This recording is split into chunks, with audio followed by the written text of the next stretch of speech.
আসসালামু আলাইকুম। আহ, আপনারা সবাই আমাদেরকে শুনতে পাচ্ছেন আর দেখতে পাচ্ছেন কিনা ঠিকমতো একটু কমেন্টস করে জানান আমাদেরকে যে আপনাদের কাছে পরিপূর্ণভাবে জিনিসটা যাচ্ছে কিনা। একটু কমেন্ট করে জানান আমাদেরকে যে আপনারা দেখতে পাচ্ছেন কিনা এবং শুনতে পাচ্ছেন কিনা।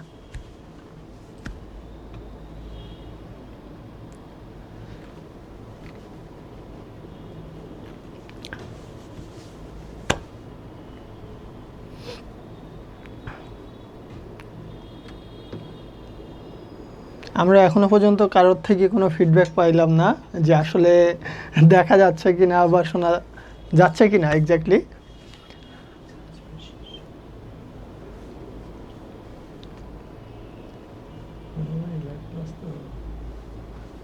15তে তো সময়, এই জন্য এখনো কেউ আসে।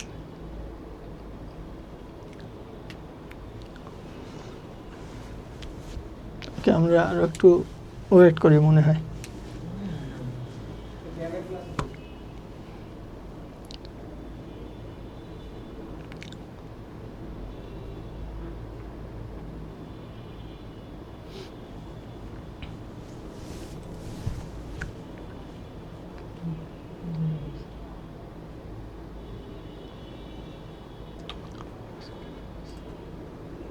থাকলে আমাদেরকে একটু জানান যে দেখতে বা শুনতে কোথাও কোনো ধরনের প্রবলেম হচ্ছে কিনা।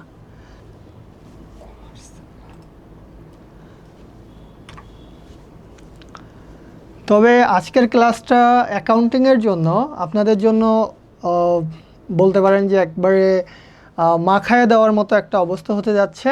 হাফ ইয়ারলিতে আপনাদের যার যেখানে প্রবলেম, এবং আমি এটাও বলতে পারি ওই যে কিছুদিন আগে আপনারা দেখছিলেন না যে এবার আর নকল কিন্তু হবে না বলে যে মন্তব্যটা প্রচুর পরিমাণে ভাইরাল হয়েছিল।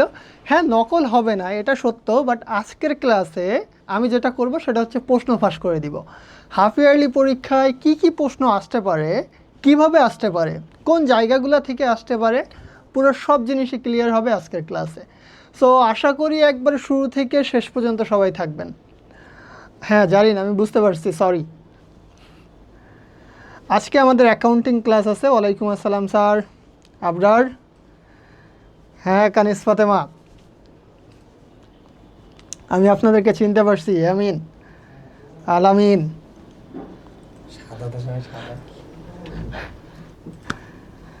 মারিয়া, ওকে। আচ্ছা, আমাদের আজানের জন্য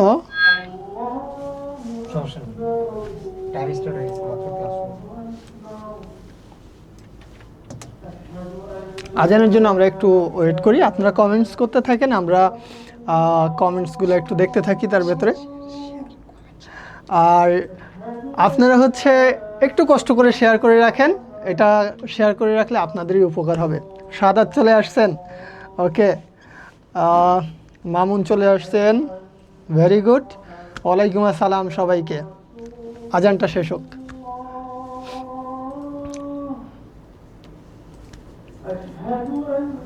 আমি আলহামদুলিল্লাহ ভালো আছি। আপনারা বারবার প্রশ্ন করতেছেন, আমি খুবই ভালো আছি। আর আজকের ক্লাসে একটা জিনিস আমি একটু শুরুতে আপনাদের সাথে শেয়ার করি, সেটা হচ্ছে দেখেন এই জায়গাটাতে আমি একটা জিনিস স্পষ্ট করে দিয়েছি একবার শুরুতেই, the ultimate accounting blue print. Blue print মানে কি জানেন? নীল নকশা। মানে কী কী টাইপসের প্রশ্ন হতে পারে, কোন জায়গা থেকে প্রশ্ন হতে পারে, সেটার একবারে ষড়যন্ত্র করে নীল নকশা আমরা ফাঁস করে দিব যে কোথা থেকে প্রশ্ন হতে পারে।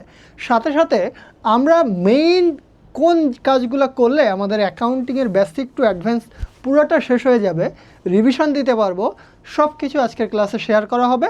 এবং শেষে গিয়ে আমরা একটা বাস্তব গল্প দেখব যে কিভাবে একটা স্টুডেন্ট জিরো থেকে অ্যাকাউন্টিংয়ে হিরো হতে পারে। সো এটা জানতে গেলে একবারে ক্লাসের শেষ পর্যন্ত থাকতে হবে, ঠিক আছে? আর আপনাদের যা যা চাহিদা ছিল ক্লাসে সেগুলোও পূরণ করা হবে ক্লাসের শেষে। সো ক্লাসের শেষ পর্যন্ত থাকতে হবে। আচ্ছা চলেন আমরা হচ্ছে একটু ক্লাসের মধ্যে যাওয়ার চেষ্টা করি। আপনারা, আমি জানি না কতজন আছেন,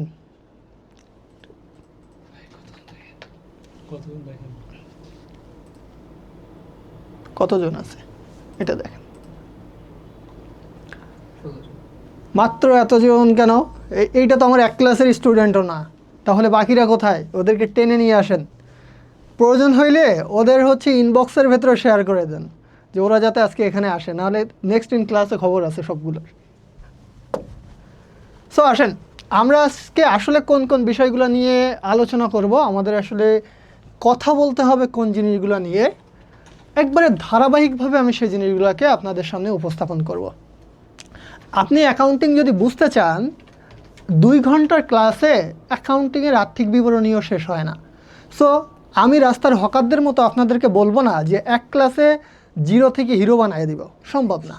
আমি আপনাকে কি করব, এই ক্লাসটাতে পুরোপুরি গাইডলাইন দিব কোন জায়গা থেকে প্রশ্ন হয়। সো ওই জায়গাগুলো আপনাকে আমি ধরায় দিব এবং কিভাবে এই জায়গাগুলোকে আপনি রিভিশন দিবেন সেই জিনিসটাকে আপনাদের সামনে উঠায় দিব। ওকে, হ্যাঁ কানিজ ফাতেমা, আপনাদের যে অনুরোধ এটা রাখবো। সো চলেন, আমাদের হচ্ছে আলোচনার বিষয়ে আজকে শুরু থেকে যেটা থাকবে সেটা হচ্ছে হিসাব সমীকরণ। আমরা জানি অ্যাকাউন্টিং টোটালি দাঁড়ায় আছে হচ্ছে একটা ভিত্তির ওপরে, আর সেই ভিত্তিটা হচ্ছে হিসাব সমীকরণ।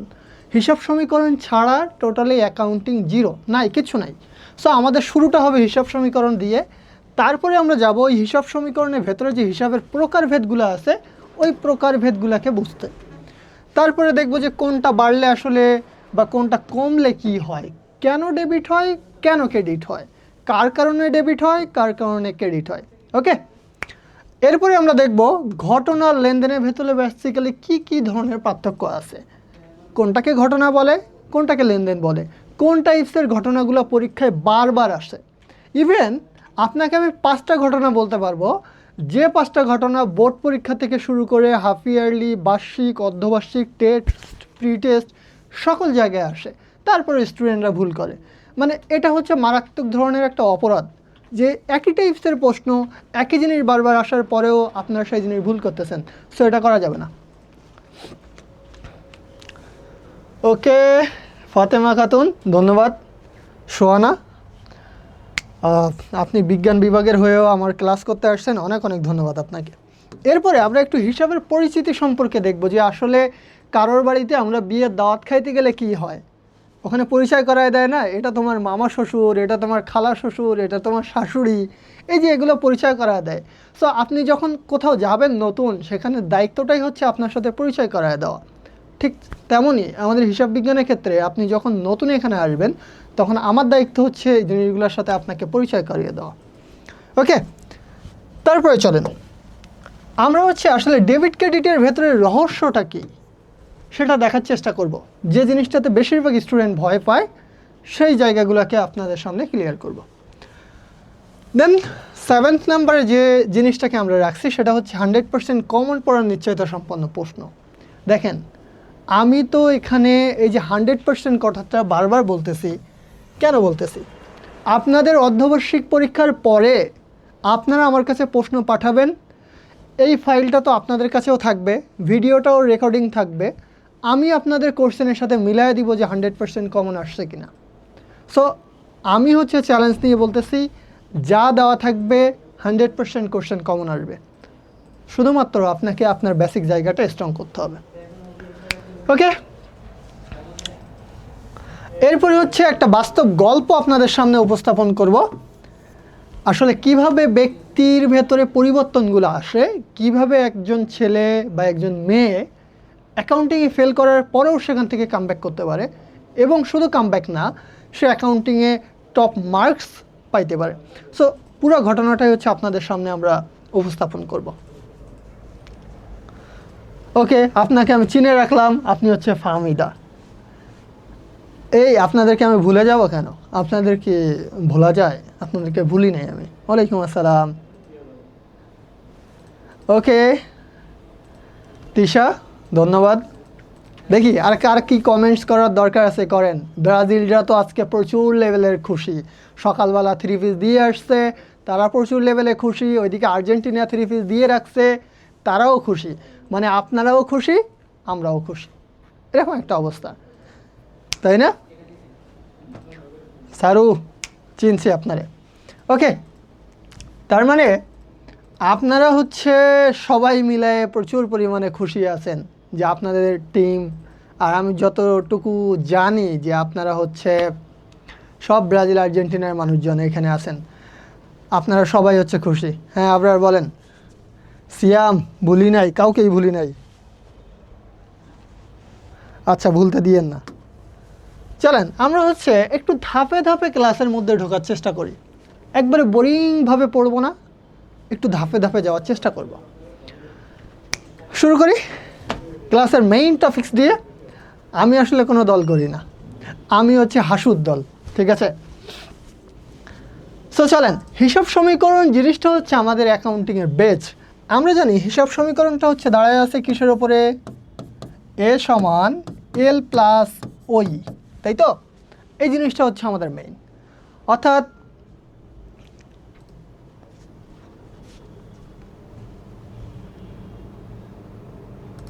বুঝছি।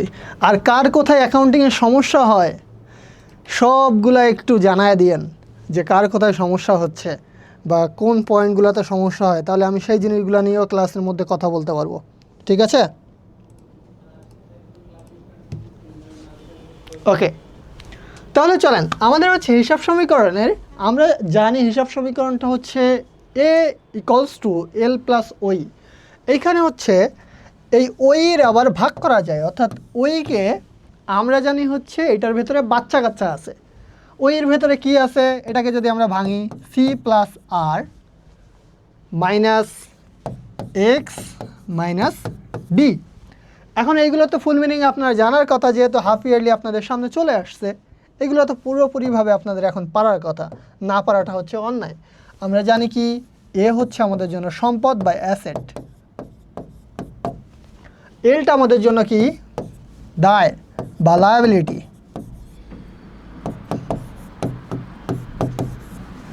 সিটা আমাদের জন্য কি, সিটা হচ্ছে ক্যাপিটাল বা মূলধন,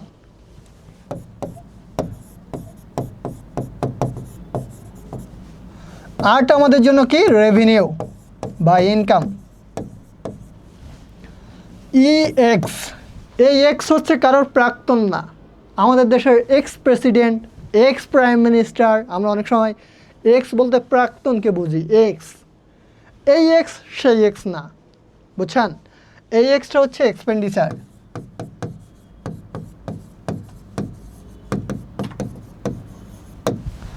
ডিটা কি, ডি ফর হচ্ছে ড্রয়িং মানে উত্তোলন।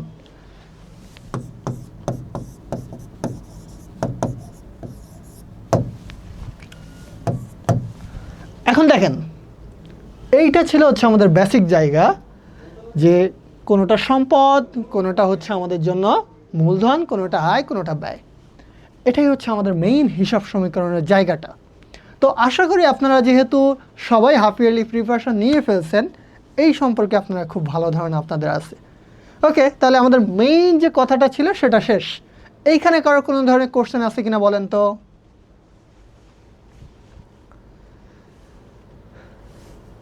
অবশ্যই ক্লাস হবে, পরীক্ষার সময় হবে না কেন? আবার ফাঁকে এত ফাঁ করে চিল্লাচ্ছেন আপনারা, বুঝছেন, দুষ্ট হয়ে গেছেন।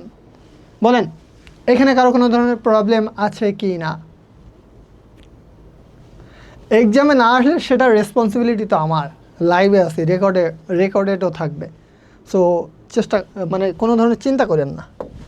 এরপরে আসেন হিসাবের প্রকার। আমরা এখানটাতে দেখছি যে অনেকগুলা টাইপস আছে, অর্থাৎ এ ইকুয়ালস টু এল প্লাস ওই এর ভেতরে আমাদের অনেক জিনিস আছে। এখন এই জিনিসটা হচ্ছে হিসাবের প্রকার। কয় প্রকার হিসাব আসলে আমাদের ভেতরে আছে? তো হিসাব আছে হচ্ছে 5 প্রকার। ধাপে ধাপে বুঝতে হবে যে আপনার হিসাব আছে কয় প্রকার। আপনি যদি হিসাবের প্রকারভেদই না জানেন তাহলে তো অ্যাকাউন্টিং বুঝবেনই না। তাহলে কি হবে? এক্সপেন্ডিচার মানে কি? একজন কোশ্চেন করছেন, এক্সপেন্ডিচার মানে হচ্ছে ব্যয়, কোনো কিছু খরচ করা। আপনার কাছ থেকে যখন টাকা চলে যাবে, যেমন মনে করেন আপনি ফুচকা খাইলেন, তো ফুচকা খাইলে কি হবে? দোকানদারে টাকা দিলেন না, তখন আপনার কি হলো? খরচ হলো। একটা ব্যবসার কথা চিন্তা করেন, আপনি যখন একটা পেন্সিল কিনছেন, একটা কলম কিনছেন, তখন কি হলো? আপনার ব্যবসায় ক্ষতি হলো বা ব্যয় হলো। এটাই হচ্ছে এক্সপেন্ডিচার। ওকে, এখন আসেন আমরা বললাম যেটা হিসাবের প্রকার হচ্ছে, হিসাব হচ্ছে 5 প্রকার। তো 5 প্রকারের হিসাবের মধ্যে প্রথম কি আছে? প্রথম হিসাবটাকে বলা হয় সম্পদ, যেটাকে আমরা ইংরেজিতে অ্যাসেট বলি। 2 নম্বর যেটা আছে সেটা হচ্ছে দায়। 3 নম্বর যে প্রকারভেদটা আছে সেটা হচ্ছে আয়। 4 নম্বর যেটা আছে সেটা হচ্ছে ব্যয়, এবং 5 নম্বর যেটা আছে এটাকে বলা হয় মূলধন। এখন আপনাদের একটা প্রশ্ন হতে পারে, স্যার আরও একজন তো বাদ পড়ে গেছে, এখন আপনারা বলেন তো কে বাদ পড়ে গেছে, আমি দেখি কে আসলে এক্স্যাক্ট অ্যান্সারটা দিতে পারে। আমরা তো লিখলাম হিসাব হচ্ছে 5 প্রকার, এবং 5 প্রকার লিখলাম, এই 5 প্রকারের বাইরে পড়ে গেছে একজন, বলেন তো কে? কে পড়ছে? কেউ একজন বাদ পড়ছে, দেখেন তো কে নাই? কেউ একজন নাই, বলেন কে নাই? আলামিন বলছে উত্তোলন নাই, আপনারা কি ওর সাথে একমত? ও বলছে হচ্ছে উত্তোলন নাই, আপনারা কি একমত হয়েছেন যে আসলেই নাই? মারিয়া বলছে মালিকানা সত্ত্ব নাই, উত্তোলন নাই। ওকে, মালিকানা সত্ত্ব নাই, হাসু নাই। এভাবে পছন্দ দিয়েন না, আজকে লাইভে আছি, থাক এইগুলো বলার দরকার নেই, অন্য কিছু বলেন। ওকে, এখানে হচ্ছে একটা ব্যক্তি নাই, আপনারা মারামারি করে দিয়েন না। এখানে হচ্ছে উত্তোলন নাই। উত্তোলন জিনিসটা হচ্ছে হিসাবের কোনো প্রকারের মধ্যে এই জিনিসটাকে আটকানো যাচ্ছে না, এই জিনিসটা হচ্ছে হিসাবের বাইরে। তাহলে সবসময় মনে রাখবেন, আপনাদের বইয়েও এই জিনিসটা উল্লেখ করা হয়েছে যে হিসাব কয় প্রকার, এমসিকিউতে আসতে পারে হিসাব কয় প্রকার, তখন আপনি অ্যান্সার করবেন হিসাব 5 প্রকার। এবং 5 প্রকার হিসাব হচ্ছে এই হচ্ছে 5 প্রকারের হিসাব। সো আশা করি হচ্ছে আপনারা এখন পারবেন। এটা কিন্তু এমসিকিউতে প্রায়ই আসছে যে হিসাব কয় প্রকার, 5 প্রকার। তাহলে এটা হচ্ছে এই, আর আমাদের উত্তোলনটা হচ্ছে সবগুলোর বাইরে। ওকে, এখন আসেন পরের প্রশ্নে আমরা যাই। কোনটা বাড়লে বা কমলে কি হয়? এই যে দেখেন হিসাবের আমরা প্রকারভেদ দেখলাম, এইখানে আমরা 5 প্রকার হিসাব দেখলাম, উত্তোলনটাকে বাদ রাখলাম, সাইডে রাখলাম। এখন এই যে 5 প্রকার হিসাব আমরা রাখলাম, কোনটা বাড়লে ডেবিট হবে, কোনটা কমলে ক্রেডিট হবে, এটাই হচ্ছে হিসাব বিজ্ঞানের মেইন বেসমেন্ট। সো এই ক্ষেত্রে আমরা কি করব? এক্ষেত্রে আমরা দেখব যে কোনটা বাড়লে ডেবিট হয়, কোনটা কমলে ডেবিট হয়। তাহলে আমরা এক সাইডে যাই, দেখি তো সম্পদ এবং ব্যয়, এই দুইটা জিনিস যদি বৃদ্ধি পায় বা বাড়ে, এই দুইটা জিনিস বৃদ্ধি পেলে অলওয়েজ হবে ডেবিট। এই দুইটা জিনিস যদি কমে যায় বা হ্রাস পায়,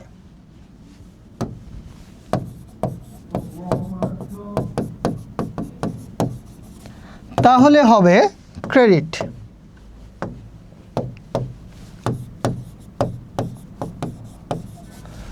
সম্পদ বাড়লে ডেবিট হবে, সম্পদ হ্রাস পেলে বা কমে গেলে কি হবে? এই ক্ষেত্রে অলওয়েজ ক্রেডিট হবে। এই জিনিসটা কিভাবে মনে রাখবেন? একটা সূক্ষ্ম জিনিস দিয়ে এই জিনিসটাকে মনে রাখতে পারেন। দেখেন এইটার আগে আছে দন্ত স, এর আগে আছে বয়জা ফলা, তাহলে আপনি মনে রাখতে পারেন সভ্য দিয়ে। সভ্য দিয়ে আপনি মনে রাখতে পারেন যে সভ্য হচ্ছে সবসময় কি হয়? বাড়লে ডেবিট হয়, কমলে ক্রেডিট হয়। এখন দেখেন তো বাদ আছে কে কে? বাদ আছে হচ্ছে আয়,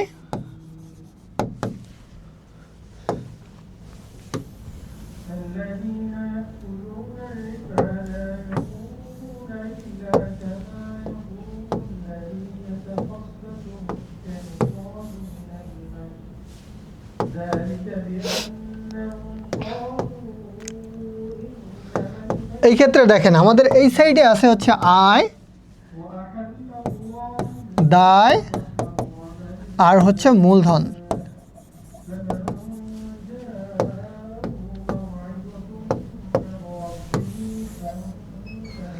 এই আয় দায় আর মূলধন এদের ক্ষেত্রে যখন এই তিনটা জিনিস যখন উল্টা হবে, অর্থাৎ এই আপনারা কি ঝগড়া লাগাই দিয়েছেন? সবার কমেন্ট আসতেছে, আপনারা তো একদম মারামারি লাগাই দিয়েছেন কমেন্ট বক্সের মধ্যে। দেন মারামারি লাগায় আগুন ধরায় দেন। দেখেন আয় দায় আর মূলধন এই তিনটা জিনিস যখন বৃদ্ধি পাবে, এরা বৃদ্ধি পাইলে উল্টা হবে, এরা বৃদ্ধি পাইলে হবে ক্রেডিট, আর এরা যদি হ্রাস পায়, এরা হ্রাস পালে কি হবে?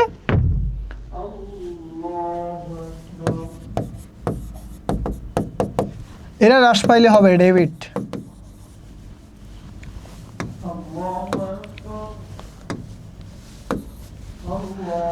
এখন এই জিনিসটাকে আপনি কিভাবে মনে রাখবেন? দেখেন আ আছে, দ আছে, আর এখানে ম আছে, আদম, এরা হচ্ছে আদম বাহিনী। এই আদম বাহিনী যখন বৃদ্ধি পাবে তখন হবে ক্রেডিট, আদম বাহিনী যখন হ্রাস পাবে তখন হবে ডেবিট। এই সম্পদ আর ব্যয়টাকে আমরা মনে রাখার ট্রিক্স ইউজ করছি কোনটা? সভ্য। সভ্যর ক্ষেত্রে কী হবে? বৃদ্ধি পেলে ডেবিট আর হ্রাস পেলে ক্রেডিট। এই জিনিসটাকে যদি কেউ মনে না রাখতে পারে, অর্থাৎ এই স্লাইডটা যদি কারোর মাথায় না থাকে, সে টোটালি অ্যাকাউন্টিংয়ের জাবেদাও পারবে না, হিসাবও পারবে না, তা সব জায়গায় আটকায় যাবে। বারবার গিয়ে সে জাবেদাতে আটকাবে, জাবেদা না পারলে হিসাব সমীকরণ পারবে না, হিসাব সমীকরণ না পারলে হিসাবের শ্রেণী বিভাগ পারবে না, শেষে গিয়ে রেয়ামিল পারবে না, এবং আর্থিক অবস্থার বিবরণীর তো কোনো প্রশ্নই ওঠে না।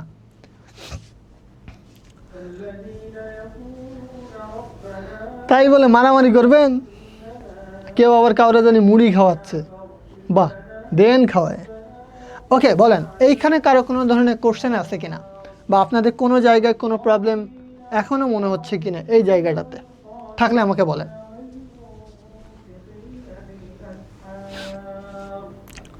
বলেন বলেন, কারোর কোনো ধরনের প্রবলেম আছে কিনা?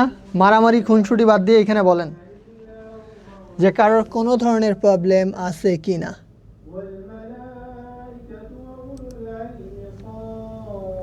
আছে?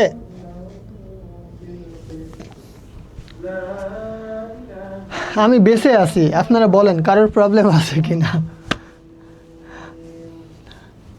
ওকে, শোনেন, এই যে আপনারা ব্রাজিল আর্জেন্টিনার মতো এই জায়গাটাতে মারামারি খুনসুটি বাঁধাই দিয়েছেন, কি হবে?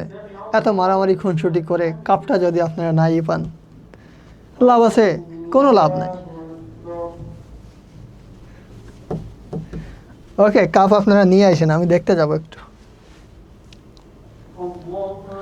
এখন আসেন ঘটনা আর লেনদেন। ওকে, এখন বলেন তো, আপনারা একটা করে ঘটনা লেখেন তো, কেউ কেউ একটা করে ঘটনা লেখেন যে ঘটনাটা আপনারা এই হাফ ইয়ারলির আগ পর্যন্ত বারবার দেখছেন। একটা করে ঘটনা লেখেন যে এই ঘটনাটা স্যার বারবার আসছে। আপনারা আমার মনে এভাবে কেন কষ্ট দিচ্ছেন? বারবার কেন কষ্ট দিচ্ছেন?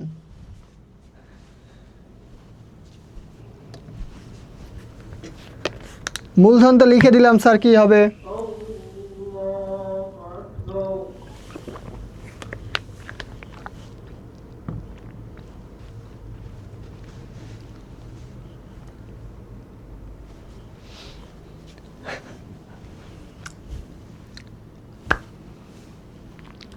ওকে, কারো কাছে নাই?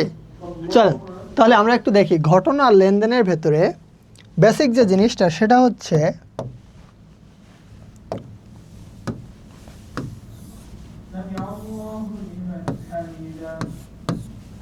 ঘটনা কখনো হিসাব সমীকরণের উপরে, আমরা কিন্তু শুরুতেই পড়ে আসছি হিসাব সমীকরণ।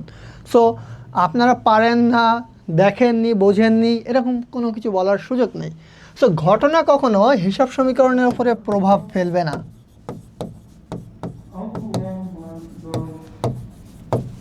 তবে লেনদেন অলওয়েজ যেটা করবে, ওই যে হিসাব সমীকরণ যেটা আছে সেটার উপরে প্রভাব ফেলবে।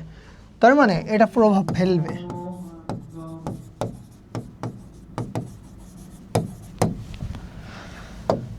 কিভাবে হিসাব সমীকরণের উপর প্রভাব ফেলবে না? যেমন আগে আমরা যদি দেখি যে কিভাবে হিসাব সমীকরণের উপরে প্রভাবটা ফেলবে, তাহলে আমরা জিনিসটা বুঝবো। যেমন আমরা যদি বলি পণ্য ক্রয় 5,000 টাকা, পণ্য ক্রয় যদি হয় 5,000 টাকা, তাহলে এটা জাবেদাটা আগে করেন তো। পণ্য ক্রয় করলে আমাদের জাবেদা কি হবে? ক্রয় হিসাব ডেবিট। আর যেহেতু আমরা পণ্য ক্রয় করলে আমাদের ব্যয় হয়, তাই হচ্ছে ক্রয় হিসাব ডেবিট। আর পণ্য ক্রয় করলে আমাদের নগদ টাকা আসে না, চলে যায়। আমরা জানি হচ্ছে আমাদের কাছ থেকে নগদ টাকা অলওয়েজ চলে যায়। সো ক্রয়ের ক্ষেত্রে আমাদের বাকি যে আসবে সে হচ্ছে নগদান হিসাব, নগদান হিসাব ক্রেডিট। তাহলে একটা হচ্ছে আমার ব্যয় বৃদ্ধি পাইলো, আরেকটা হচ্ছে আমার নগদ সম্পত্তিটা কমে গেল। এখন দেখেন তো এটা হিসাব সমীকরণে কোথায় কোথায় প্রভাব ফেলছে। আমাদের হচ্ছে হিসাব সমীকরণ হচ্ছে এ ইকুয়ালস টু এল প্লাস ওই। তাহলে এই সম্পদ যেটা, এই নগদান হিসাবটা কি আমাদের জন্য? নগদান হিসাবটা হচ্ছে আমাদের জন্য সম্পদ। আমরা জানি এটা আমাদের জন্য সম্পদ। তার মানে সম্পদ কোথায় আছে? এর ভেতরে। এই সম্পদটা আমাদের কি হয়েছে? কমছে না বাড়ছে? এই নগদান কিন্তু আমাদের কমে গেছে।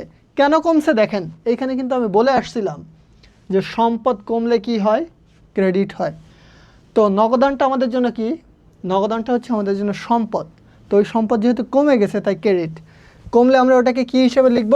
এই যে 5,000 টাকা, তাহলে সম্পদের ঘরে মাইনাস হবে। আর এই ক্রয়টা কোন জাতীয় হিসাব? ক্রয়টা হচ্ছে ব্যয়। ব্যয় কার ভেতরে আছে? একটু আগে আমরা যখন হিসাব সমীকরণ করলাম তখন আমরা কিন্তু এই ওইয়ের মধ্যে দেখছিলাম যে এই জায়গাটাতে আমাদের যে জিনিসটা আছে সেটা হচ্ছে ব্যয়। তো ব্যয়ও হচ্ছে অলওয়েজ কি আকারে থাকে? এই যে দেখেন হিসাব সমীকরণের এই জায়গাটাতে ব্যয় কি আকারে আছে? মাইনাস আকারে আছে। তাহলে ওখানে ব্যয় কি হবে? মাইনাস হবে 5,000। এই অংশটা বুঝছেন কিনা আমাকে আগে বলেন আপনারা।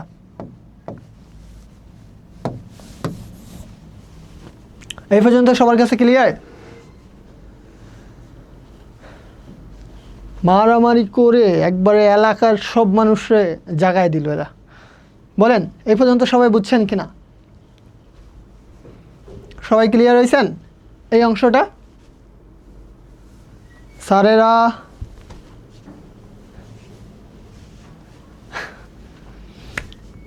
ওকে ওকে। তাহলে আমরা একটা জিনিস দেখলাম যে লেনদেন হচ্ছে সবসময় হিসাব সমীকরণের উপরে প্রভাব ফেলবে। আর প্রভাব ফেলবে না কে? ঘটনা। যেমন মনে করেন হাসু দেশ ছেড়ে পালালো। হাসু দেশ ছেড়ে পালালো।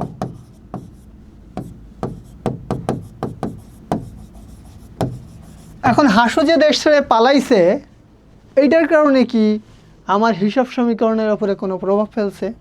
এই কোস্ট এল প্লাস ওই এর কোনো চেঞ্জ আসছে?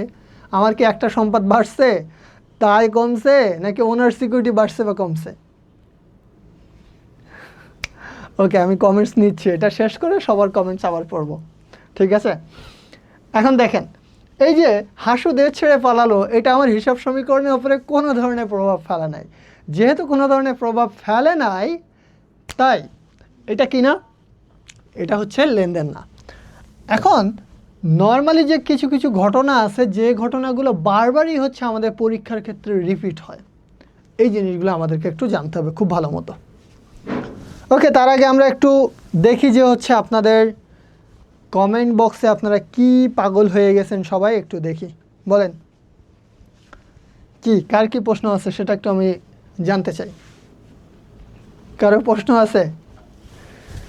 কমেন্ট বক্স পুরো ফাটায় ফেললেন। নাই, সবাই চুপ হয়ে গেলেন।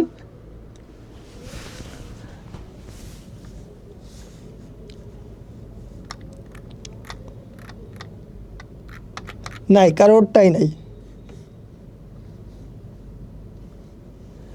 আমার ও হাসু দেশ ছেড়ে পালানোর ফলে আমার উপরে এসে প্রভাব পড়ছে, কিন্তু হিসাব সমীকরণের উপরে কোনো ধরনের প্রভাব পড়ে নাই। আসলেই বুঝছি।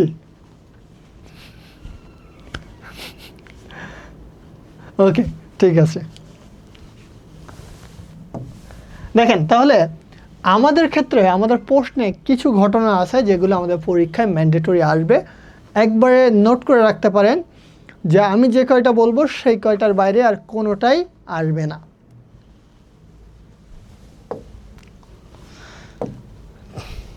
যেমন আমরা যদি বলি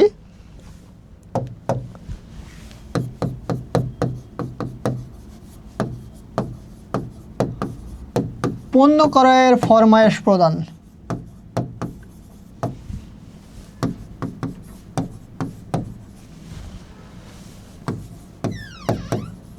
40,000 টাকা।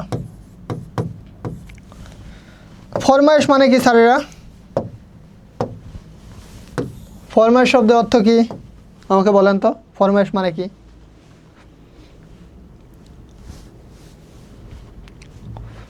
দ্রুত বলেন, দ্রুত কমেন্টে লেখেন যে আসলে ফরমায়েশ মানে কি। আবরার, আমি আপনাকে দেখতে পাচ্ছি। মূলধন কি? মালিক যখন কোনো টাকা ব্যবসায় নিয়ে আসে তখন সেটাকে বলা হয় মূলধন, আর মালিক যখন ব্যবসা থেকে কোনো টাকা উঠিয়ে নিয়ে যায় সেটাকে বলা হয় উত্তোলন।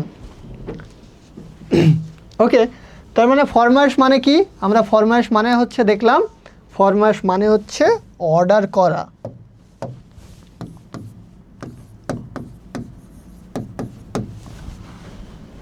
এই জিনিসটা প্রায় হচ্ছে আমাদের পরীক্ষায় থাকে যে পণ্য ক্রয়ের ফরমায়েশ প্রদান এটি লেনদেন নাকি ঘটনা। দেখেন, এই যে পণ্য ক্রয়ের ফরমায়েশ প্রদান যেটাকে অর্ডার, আপনি হচ্ছে ধরে নেন যে বাসায় বসে আছেন, এখন আপনি কাচ্চি অর্ডার করবেন, বা আপনি হচ্ছে একটা ড্রেস অর্ডার করবেন। স্পেশালি মেয়েরা হচ্ছে বেশিরভাগ ড্রেস অনলাইনে অর্ডার করে থাকে। তো এই ক্ষেত্রে কী হলো, মনে করেন আপনারা হচ্ছে আপনাদের একটা ড্রেস অর্ডার করছেন অনলাইনে। এই যে অর্ডার করলেন একটা পণ্যের, এটাকে বলা হয় পণ্য ক্রয়ের ফরমায়েশ প্রদান, অর্থাৎ অর্ডার করা। আপনি যখন অর্ডার করছেন তখন কি আপনি টাকা দিয়ে দিবেন? নিশ্চয়ই দিবেন না।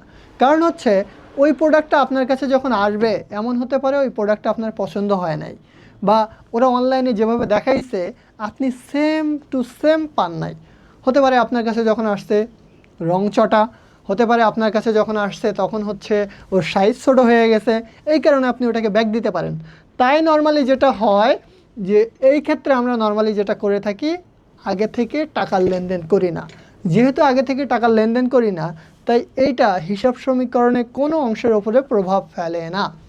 অর্থাৎ পণ্য ক্রয়ে যে অর্ডার দেওয়া হলো, এই অর্ডারটা হচ্ছে একটা ঘটনা। এরপরে 2 নম্বর যে জিনিসটা সেটা হচ্ছে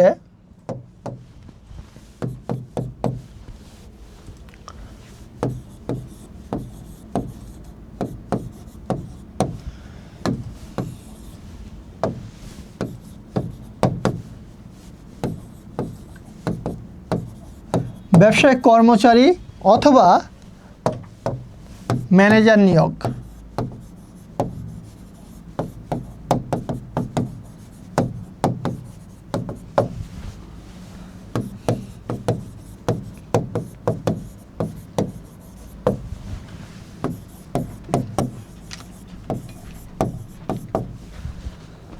কি হলো, ব্যবসায় কর্মচারী বা ম্যানেজার নিয়োগ দেওয়া হলো 50,000 টাকা। একটা ব্যবসায় কর্মচারী নিয়োগ দিলেন বা ম্যানেজার নিয়োগ দিলেন। এখন একটা ব্যবসায় কর্মচারী বা ম্যানেজার যদি নিয়োগ দেন, দেওয়ার সাথে সাথে কি তারে বেতন দিয়ে দেওয়া হয়? হয় না। ওই ব্যক্তি বা কর্মচারীকে নিয়োগ দেওয়ার পরে তাকে ট্রেনিং দেওয়া হয়, কিছুদিন অবজার্ভ করা হয়, তারপরে তার চাকরিটা পার্মানেন্ট হয়। তাহলে একটা ব্যবসায় কর্মচারী বা ম্যানেজার নিয়োগ দেওয়ার মানে এই না সেই দিনই তার বেতন দেওয়া শুরু হয়েছে। যেহেতু সেই দিনই তার বেতন দেওয়া শুরু হয়নি, আর্থিক কোনো ধরনের লেনদেন হয়নি, তাই এই জিনিসটা হচ্ছে ব্যবসায়ের জন্য একটা ঘটনা মাত্র। এই ক্ষেত্রে কোনো ধরনের হিসাব সমীকরণের উপরে প্রভাব পড়ে না। কি হলো, সবাই এত হতাশ, মারামারি? ওকে, পরের প্রশ্নে যদি আমরা যাই,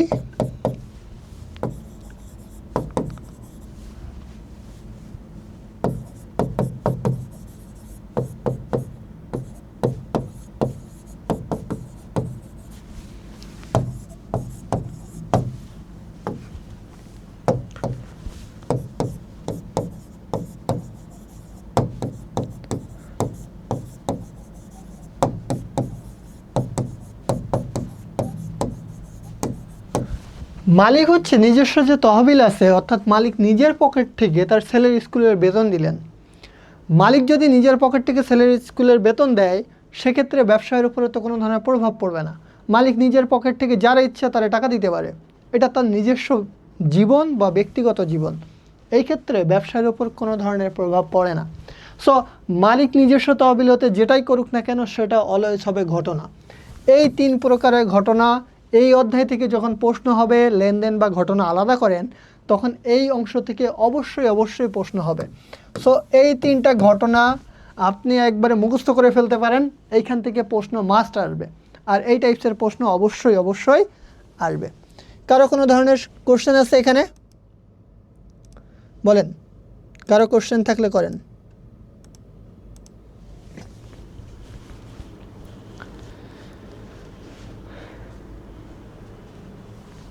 আছে কারো কোশ্চেন, বা এই অংশে কারো কোনো সমস্যা আছে কিনা? এই যে আপনারা যে মারামারি কাটাকাটি শুরু করে দিলেন, শোনেন, 7 আপ কে কাকে দিচ্ছেন জানি না, তবে আমার জন্য একটা 7 আপ এখানে পাঠিয়ে দেন। ওকে, এখন হচ্ছে আমরা সবাই একসাথে এই জিনিসগুলোকে পড়ব এবং একসাথে ক্লাসে শেষ হবে। এতক্ষণ যে যা কমেন্টস করছেন, এখন হচ্ছে প্রত্যেকেই আমার পিছিয়ে যে হিসাবের পরিচিতি আছে, আমরা জানি যে সবার আগে আমাদেরকে এখন হিসাবের পরিচিতি সম্পর্কে জানতে হয়। কোনটা আমাদের কি সম্পদ, আয়, দায়, ব্যয়, এটা চিনতে হয়। মনে করেন আপনি কোথাও একটা নতুন ঘুরতে গেছেন, আপনি কাউকে চিনেন না, আপনার সামনে যারা আছে সবাই অপরিচিত, সেক্ষেত্রে কি হবে? আপনি চাচি বলবেন নাকি খালা বলবেন? দেখা গেল যে আপনার খালা হয়, আপনি তারা আপা বলে ডাকছেন, বিষয়টা এরকম হয়ে যাবে। সো এখন হচ্ছে আমরা সবাই কি করব? এখন আমরা সবাই অ্যান্সার করব যে কোনটা কি। আমরা জানি আমরা সবাই প্রায় পারি, যেহেতু আমাদের অর্ধবার্ষিক পরীক্ষা কাছাকাছি, তারপরেও হচ্ছে আমরা প্রত্যেকটার জন্য অ্যান্সার করব। ঠিক আছে? হাসু ভালো আছে, আপনাদের দোয়ায় হাসু খুবই ভালো আছে। ওকে, প্রথমটা বলেন, ক্রয়, এটা আমাদের জন্য কি? আয়, ব্যয়, দায় কি? বলেন সবাই, তাহলে পড়া হয়ে যাবে। ক্রয়টা আমাদের জন্য কি? কারোরটা পাচ্ছি না কিন্তু এখনো।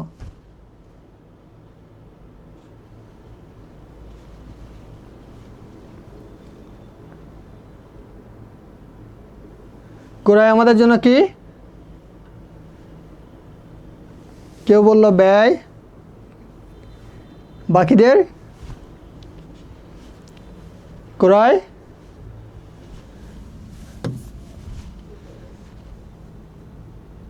ক্রয় কি আমাদের জন্য কি?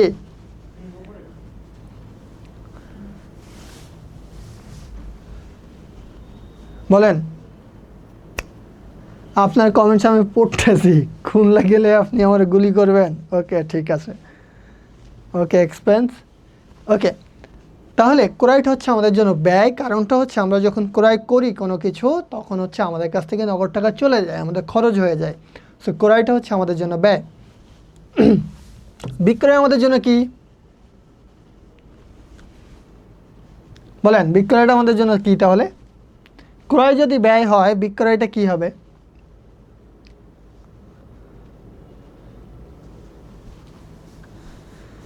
এটা তো আমিও জানি না যে কমেন্টস এত লেটে কেন আসতেছে। তাহলে বিক্রয়টা আমাদের জন্য কি? বলেন। বিক্রয় হচ্ছে যে কোনো একটা প্রতিষ্ঠানের জন্য আয়। মনে করেন আমরা যদি একটা ল্যাপটপের দোকান হয়, তাহলে আমরা কি করে থাকি? ল্যাপটপ বিক্রি করি। যখন আমরা ল্যাপটপ বিক্রি করব, তখন আমাদের কি হবে? আয় হবে প্রচুর পরিমাণে। তার মানে ক্রয় করলে যেমন আমাদের ব্যয় হয়, বিক্রয় করলে আমাদের কি হয়? আয় হয়। দেনাদার, দেনাদার আমাদের জন্য কি?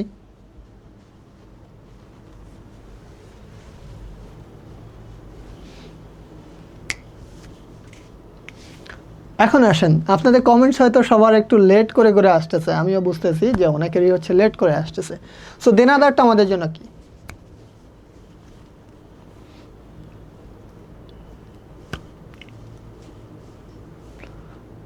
দেনাদার দায় কে বললেন?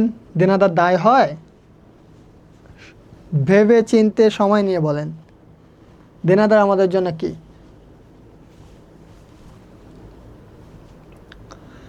দেনাদার আমাদের জন্য আসলে কি, কাকে দেনাদার বলে, বিষয়টা কিন্তু এভাবে পড়তে হবে। না হলে আপনি যদি শুধু পড়েন দেনাদার হচ্ছে দায় বা সম্পদ, আমি এখনও পর্যন্ত অ্যান্সার রিভিল করলাম না, যেহেতু আপনারা অনেকেই পারেন। সো দেনাদার হচ্ছে সম্পদ, কিন্তু কেন সম্পদ, দেনাদার কাকে বলে, এই জিনিসটা যদি আপনি না পারেন, অথবা দেনাদারের আরেকটা নাম কি সেই জিনিসটাও যদি আপনি না পারেন, তাহলে হচ্ছে এই জিনিসটা আপনার মাথায় থাকবে না।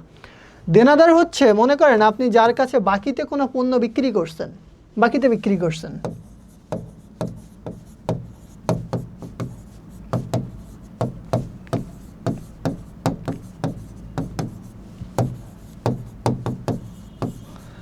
যার কাছে আপনি বাকিতে পণ্য বিক্রি করছেন, নিশ্চয়ই তার কাছ থেকে আপনি টাকা পাবেন ভবিষ্যতে। এই যে তার কাছ থেকে ভবিষ্যতে টাকা পাবেন, এই জন্য সে আপনার জন্য সম্পদ, দেনাদার।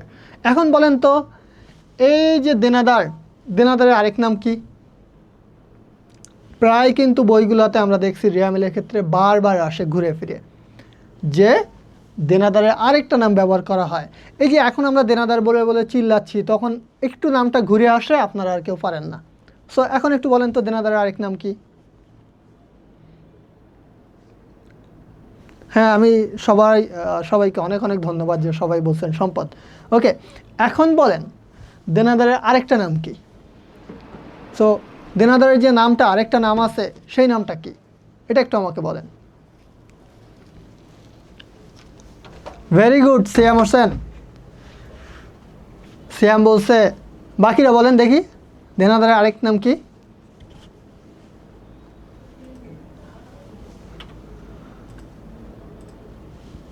দেনাদারের আরেকটা নাম হচ্ছে প্রাপ্য হিসাব। সো এগুলো জানতে হবে আপনাকে, না হলে পরীক্ষার রুমে আপনি হচ্ছে আটকায় যাবেন। মনে করেন সহজ বাংলা ভাষায়, আপনি হচ্ছে কোথাও যাচ্ছেন, যাওয়ার পথে ওই বাসায় যাওয়ার দুইটা পথ আছে। আপনি একটা পথ দিয়ে যাওয়ার সময় দেখলেন রাস্তা কাটতেছে, আর বাংলাদেশে দেখবেন বৃষ্টি হইলেই রাস্তা কাটে, মানে ঢাকা শহরও কক্সবাজার হয়ে যায়। তো এরকম যদি হয় যে আপনি যে পথ দিয়ে যাচ্ছেন সেই পথ কাটতেছে, আপনি আর অল্টারনেটিভ পথ জানেন না, সেক্ষেত্রে কী হবে? সেক্ষেত্রে আপনি কিন্তু ওখানে আটকায় যাবেন। এই জন্য আপনার কাজটা কি? আপনার মেইন কাজটা তখন হবে অলওয়েজ অল্টারনেটিভ জেনে রাখা। তো এই যে অল্টারনেটিভ আপনি জেনে রাখলেন, এটা আপনার জন্য ভালো। সো আমাদের পরীক্ষার ক্ষেত্রে আমরা প্রায় দেখি দেনাদারের বিকল্প নামটাকে ব্যবহার করা হয়, আর দেনাদারের বিকল্প নাম হচ্ছে প্রাপ্য হিসাব। Very good. এখন বলেন পাওনাদার আমাদের জন্য কি, আর পাওনাদার কাকে বলে? আপনার শুধু এতটুকু বলেন পাওনাদার আমাদের জন্য কি। পাওনাদারটা একটা প্রতিষ্ঠানের জন্য আসলে কোন প্রকারের হিসাব হিসেবে দায়িত্ব পালন করে, বলেন।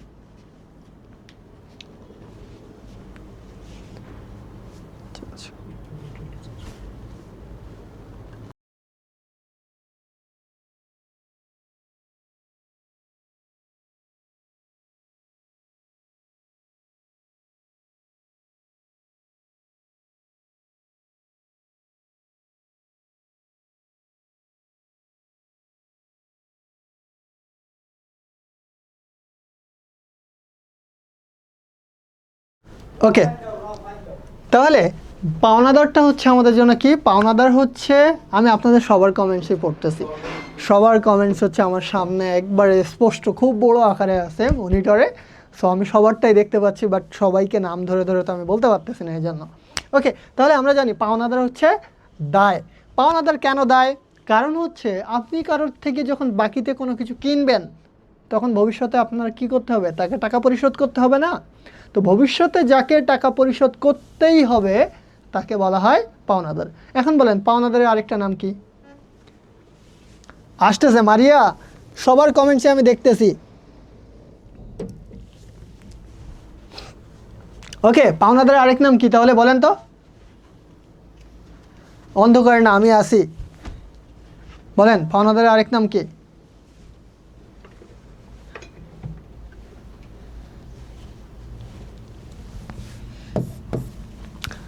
পাওনাদারের আরেক নামটা হচ্ছে, বলবো না আপনারা বলবেন? সিয়াম হোসেন, কোথাও একটা মিস্টেক হয়েছে, কারেকশন করেন দ্রুত। জারিন, আপনার নাম আগেই নিলাম, নামের জন্য আপনারটা আগে নিয়ে শুরু করলাম।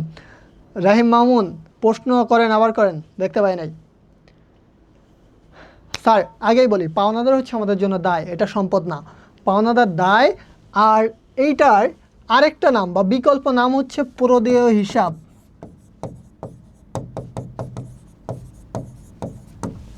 এটার বিকল্প নাম হচ্ছে প্রদেয় হিসাব। এখন আসেন, অবচয় কি? অবচয় একটা প্রতিষ্ঠানের জন্য কি বলেন?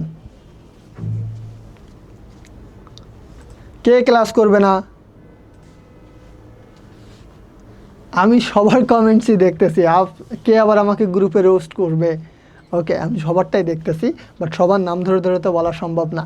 আমি একটু পরে এই জিনিসটাকে শেষ করে সবার নাম ধরে ধরে বলতেছি। অবচয়টা কি বলেন? এই অংশটা তো আমরা দেখলাম, এখন বলেন অবচয়টা হচ্ছে আমাদের জন্য অ্যাকচুয়ালি কি? অবচয় হচ্ছে ব্যয়। এখন আপনারা একটা জিনিস আমাকে উত্তর দেন তো, অবচয় আর অপচয় কি একই জিনিস? যেটা অবচয় সেটাই কি অপচয়? হ্যাঁ কি না? যেটা অবচয় সেটাই অপচয়, বলেন। অবচয় আর অপচয় কি একই কি না? আমার আবার খবর আছে, কি যে ভয় দেখাচ্ছেন আপনারা, বুঝলাম না। বলেন, অবচয় আর অপচয় কি একই কিনা, বা পার্থক্য আছে কিনা? হ্যাঁ কি না? শুধু এটা বলেন যে অবচয় আর অপচয় একই কি না, তাহলে আমি বুঝবো যে আপনারা অ্যাকচুয়ালি বুঝছেন কিনা। সেম না? ওকে, দেখি তো। ফয়সাল বলছেন না, মারিয়া বলছেন না, ইয়ামিনা বলছেন না। সবাই না বলতেছে কেন? রুবি বলছে না, সব খবর না, সে নিজেই বলছে না, শুভ্রও বলছে না, জারিনও বলছে না। বাহ, সবাই বলতেছে না, তাহলে আসলে হ্যাঁ কে? সবার কথা হচ্ছে না। আবরার হোসেন বলল শুধু হ্যাঁ, কাহিনী কি বুঝলাম না। ওই শুধু একমাত্র পোল্টি নিল, আর কেউ নিল না। ওকে, সবাই না বললো, তার মানে হচ্ছে নিশ্চয়ই না। অবচয় আর অপচয়ের ভেতরে একটা পার্থক্য আছে। চলেন আমরা একটু অবচয় ভার্সেস অপচয়ের মধ্যে একটু ফুটবল খেলে আসি।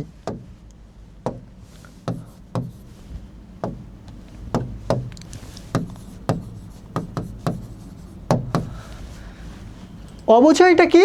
অবচয়টা হচ্ছে আমাদের কোনো স্থায়ী সম্পদের মূল্য যখন কমে যায় তখন সেটাকে বলা হয় অবচয়।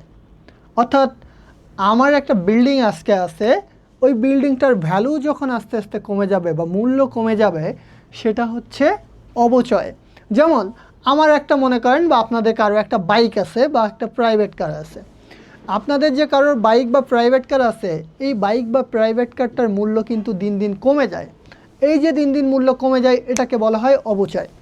আরও সহজ করে বলি, আপনি যখন একটা মোবাইল ফোন 20,000 টাকা দিয়ে কিনছেন, নিশ্চয়ই আজকে যদি 20,000 টাকা দিয়ে মোবাইল ফোনটা কেনেন, 1 মাস পরে গিয়ে আপনি 20,000 টাকায় বিক্রি করতে পারবেন না। কত টাকায় বিক্রি করতে হবে? হয়তো 5,000 টাকা কম হয়ে যাবে, তখন 15,000 টাকা দাম থাকবে। এই যে আপনার একটা সম্পদের মূল্য কমে গেল, এটাকে বলা হয় অবচয়। আর অপচয়টা কি? অপচয় হচ্ছে আপনার যেটা প্রয়োজন নেই, আপনি সেই কাজটা করলেন, সেটাই হচ্ছে অপচয়।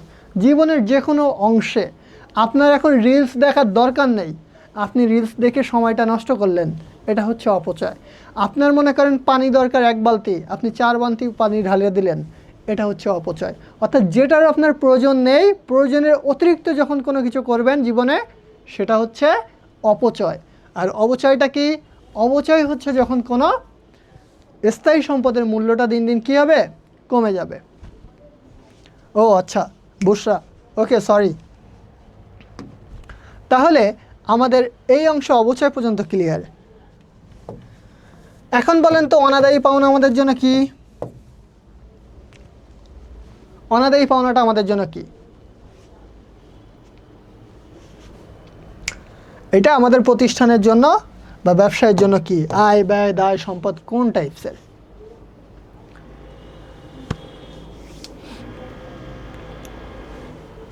বলেন, অনাদায়ী পাওনা কি? Very good. অপচয়ের একখান সংজ্ঞা দিয়ে দিয়েছেন আপনি, থ্যাংক ইউ। রহিম মামুন প্রশ্ন করেন তো, আপনার প্রশ্ন তো আমি দেখছি, বলেন। জি সারু, আমি বুঝছি। অনাদায়ী পাওনাটা আমাদের জন্য কি? অনেকেই বলছেন দায়, শুভ্র বলছে ব্যয়। রহিম মামুন আপনার প্রশ্ন আমি দেখছি, দায় কি না আপনি জিজ্ঞাসা করতেছেন। ওকে, অনাদায়ী পাওনাটা হচ্ছে কি তাহলে? আরও দুই একজনের কমেন্টস আমি একটু দেখি। অনেকে দায় বলছেন, মারিয়া বলছে ব্যয়। তাহলে অ্যাকচুয়ালি হবেটা কি সেটা হচ্ছে আমার দেখতে হবে। সিএম হুসাইন বলছে সম্পদ, দায়। তাহলে এক একজন, কেউ দায় কেউ সম্পদ। আপনারা যদি দায় সম্পদ এগুলো বলেন হবে কেমনে? এক্স্যাক্টটা বলেন। জারিন বলছে দায়, ইয়ামিন বলছে দায়। আমি তাহলে কি বলবো? আমিও কি দায় বলবো? আবরারও বলছে দায়। আমার কি দায় বলা উচিত হবে কি না? মনে হচ্ছে যে না, দায় বলতে হবে না। জিনিসটা হচ্ছে কি, আগে সেটা একটু বুঝি আমরা। চলেন আগে ভেতরে গল্পটা একটু জানি, তাহলে হচ্ছে আপনারা তারপরে গিয়ে আমার অ্যান্সারটা দিয়েন। মনে করেন আপনারা আমার কাছে টাকা পান, সবাই নিজের দিক থেকে ভাবেন, আপনাদের সবার নিজেদের মুদিখানার দোকান আছে, একটা একটা করে সবারই মুদিখানা দোকান আছে। এই যে সবারই মুদিখানা দোকান আছে, আপনারা সবাই আমাকে বাকি দিছেন। মনে করেন সবার কাছ থেকে আমি 5 কেজি করে চাল নিয়ে আসছি বাকিতে। 5 কেজি করে চালের দাম হয়েছে ধরে নেন 500 টাকা। এখন আপনারা আমার কাছে 1 বছর ধরে হাঁটতেছেন, স্যার টাকাটা দেন, স্যার টাকাটা দেন। আমি টাকাটা দিচ্ছি না। কিছুদিন পরে গিয়ে আপনারা যখন আমার কাছে টাকা নিতে গেছেন, আমি বন্দুক দেখায় বললাম নেক্সট টাইম টাকা নিতে আসলে মাথার খুলি উড়িয়ে দিব। তার মানে কি হলো?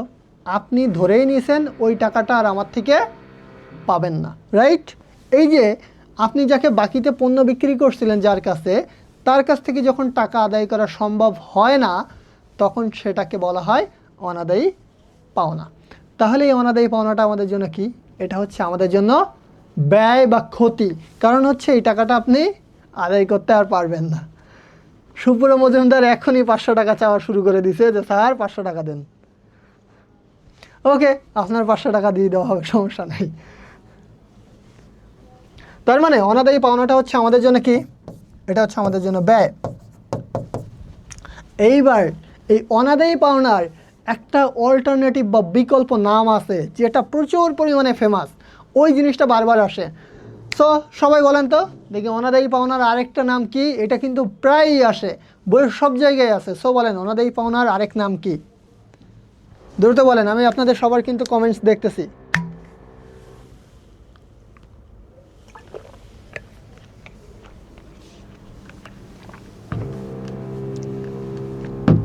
হ্যাঁ, আমি কিপটা, এই জন্য 500 টাকাও দিব না। বলেন বলেন, অনাদায়ী পাওনার আরেক নাম কি? দ্রুত বলেন।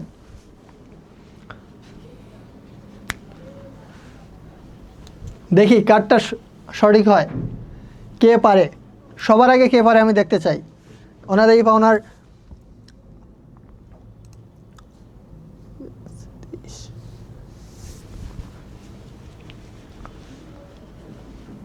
সন্ধিতি, বকেয়া পাওনা, দ্রুত বলেন দেখি এক্স্যাক্ট কে বলতে পারে যে অনাদায়ী পাওনার আরেকটা নাম কি? কে বলতে পারে এক্স্যাক্টলি? কে বলতে পারে? আমি একটু দেখি যে অনাদায়ী পাওনার যে আরেকটা বিকল্প নাম আছে, এই নামটা কি? কে সবার আগে বলতে পারে? দেখতেছি শাহাদাত, আপনার কমেন্টস দেখতেছিলাম এতক্ষণ। কে কারে বলদ বলতেছেন বুঝলাম না। আলামিন বলে মনে পড়ে না। মনে কার পড়ে? মনের ভেতরে কে এসে বসে আছে যে মনে পড়ে না? অন্য কেউ মনে জায়গা দখল করে বসে আছে, পানি ঢেলে দেন। সব হাসু বলছে, সরি সারু বলছে হচ্ছে বকেয়া পাওনা। না, বকেয়া পাওনা না। অনাদায়ী পাওনার আরেকটা নাম হচ্ছে কুরিন। এখন মনে পড়ছে? অনাদায়ী পাওনার আরেক নাম হচ্ছে কুরিন, অর্থাৎ যে টাকা আর কখনো আদায় করা সম্ভব না, সেটাকে বলা হয় অনাদায়ী পাওনা বা কুরিন। সো আশা করি সবাই বুঝতে পারছেন যে কোনটা অনাদায়ী পাওনার আরেকটা নাম।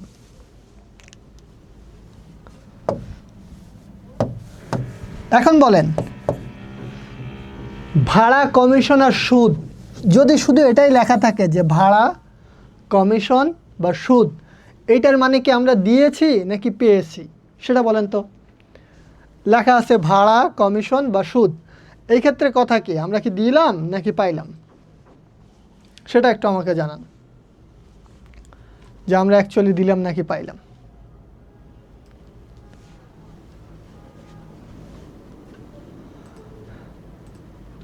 Very good. অনেকে বলছেন কুরিন সঞ্চিতি, না কুরিন সঞ্চিতি হবে না।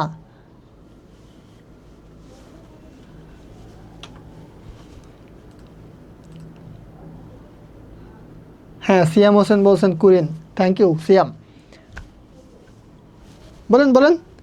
ওকে, ভাড়া কমিশন সুদ মানে আমরা কি দিয়েছি নাকি পেয়েছি? আলামিন বলছে দিছি, আর শুভ্র বলছে দিছি মনে হয়, ওরা এখনো মনে হচ্ছে। কেন মনে শুধু হইলে হবে? এটা তো প্রকাশও করতে হবে, শুধু মনে হইলে হবে না।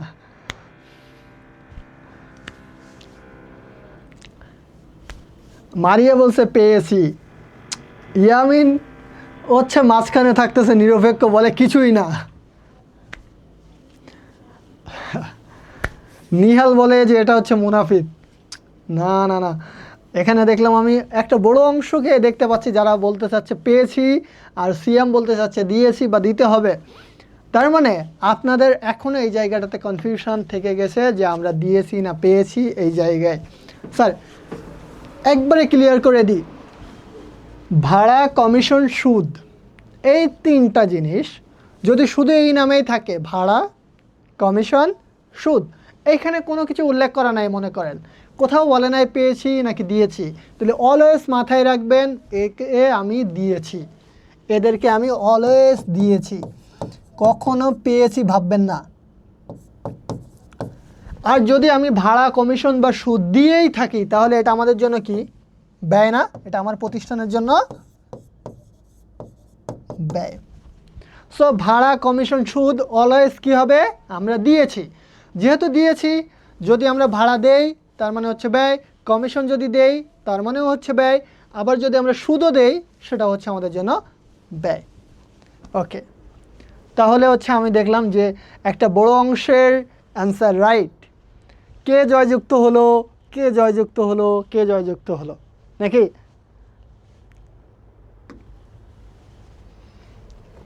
চলেন এবার আমরা পরের অংশে যাই। খেলা তো শুরু হয়েছে কেবলমাত্র নাকি? আন্তঃফেরত হিসাব। আন্তঃফেরত হিসাবটা আসলে কি? এটা ক্রয় ফেরত নাকি বিক্রয় ফেরত? দ্রুত কমেন্ট করে জানান। আগে বলেন যে আন্তঃফেরতটা হচ্ছে ক্রয় ফেরত নাকি বিক্রয় ফেরত। দেখেন আপনাদের ক্লাসের মধ্যেই কিন্তু পড়া কভার হয়ে যাচ্ছে, পুরো রিভিশন হয়ে যাচ্ছে, কোনটা আমাদের আয় ব্যয় দায় সব। যে জায়গাগুলোয় কনফিউশন ছিল, আমি জানি যে আপনাদের কোন কোন জিনিসগুলোতে প্রবলেম থাকে, এই জন্য আমি এই জিনিসগুলোকে আপনাদের সামনে নিয়ে আসছি। সহজ জিনিস তো আপনাদেরকে বারবার পড়ায় লাভ নেই, সো কঠিন যে জায়গাগুলো থেকে আপনাদের বারবার প্রবলেম হয় সেই জিনিসটা আমি নিয়ে এসেছি। সো বলেন আন্তঃফেরত জিনিসটা কি? ক্রয় ফেরত নাকি বিক্রয় ফেরত? কে কারের বাদর বলে এটাই তো বুঝলাম না। বলেন আন্তঃফেরতটা কি? মারিয়া বলছে বিক্রয় ফেরত, শাহাদাতও বলছে বিক্রয় ফেরত, আরেকজন বলছে, আবরার বলছে আপনি আমার কমেন্ট পড়েন না, আপনারটা আগে পড়ে দিলাম। বলে আমি ক্রয় ব্যয় আয়, তারপরে আমি জারিনেরটা দেখতে পাইলাম, ও লিখছে ক্রয় ফেরত, ক্রয় ফেরত, ওকে বিক্রয় ফেরত। তার মানে আমি এক পক্ষে কখনো ভোট পাচ্ছি না যে সবাই বলবে বিক্রয় ফেরত তার মানে সবাই বিক্রয় ফেরত, না আমি এরকম কিন্তু এখনও পর্যন্ত পাচ্ছি না। অর্ধেক দেখতেছি ক্রয় ফেরত বলে, অর্ধেক দেখতেছি বিক্রয় ফেরত বলে। তার মানে হচ্ছে এখনও আপনাদের এই জায়গাটাতে কনফিউশন কিছু থেকে গেছে। এই যে আপনাদের কনফিউশন এখনও কিছু থেকে গেছে, এই জায়গাগুলো আমাদেরকে ডেভেলপ করতে হবে, এই জায়গাগুলো থেকে আমাদেরকে আরও স্ট্রং করতে হবে।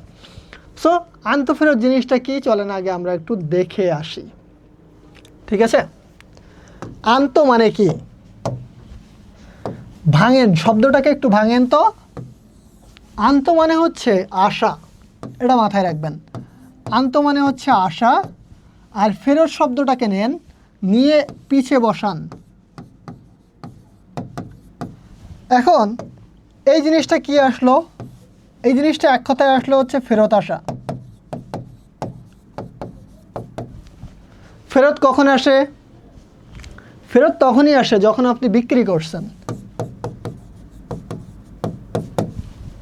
আপনি যখন বিক্রি করবেন, মনে করেন কারো কাছে পণ্য বিক্রি করছিলেন, আপনার একটা দোকান আছে, ছাতার দোকান, আপনি ছাতা বিক্রি করছেন।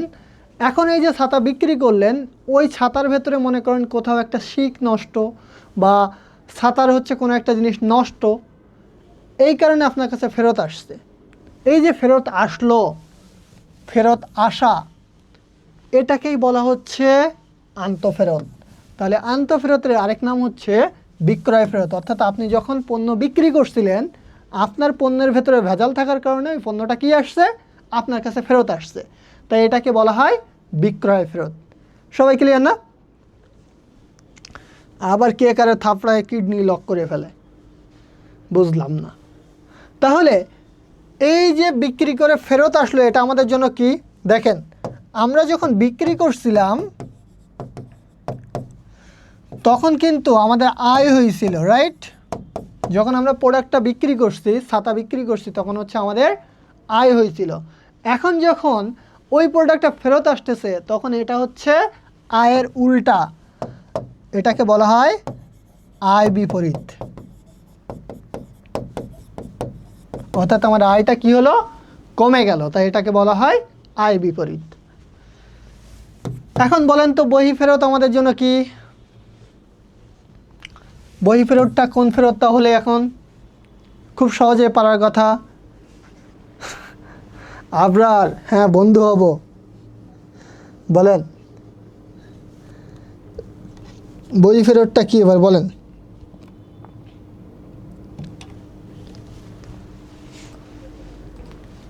কেউ কারো ব্রেন উড়ায় না দিয়ে আমাকে বলেন বই ফেরতটা কি? আমি একটু জানতে চাই আপনাদের কাছে বই ফেরত জিনিসটা আসলে কি, বলেন।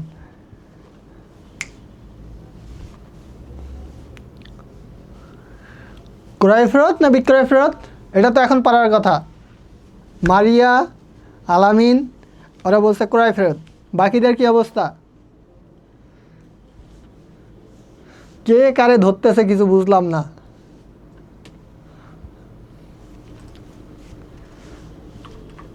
এইটা কি ক্রয় ফেরত না বিক্রয় ফেরত?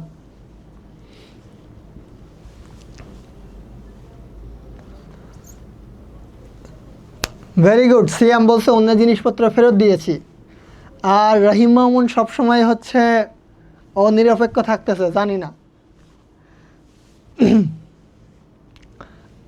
কানিস ফাতেমা, কারে কে থাপ্পড় মারেন? এখন আসেন, বিক্রয় ফেরত মানে কি? সরি, বহি ফেরত মানে হচ্ছে, বহি মানে হচ্ছে বাহিরে, ফেরত মানে হচ্ছে আমরা জানি ফেরত দেওয়া, তাই তো?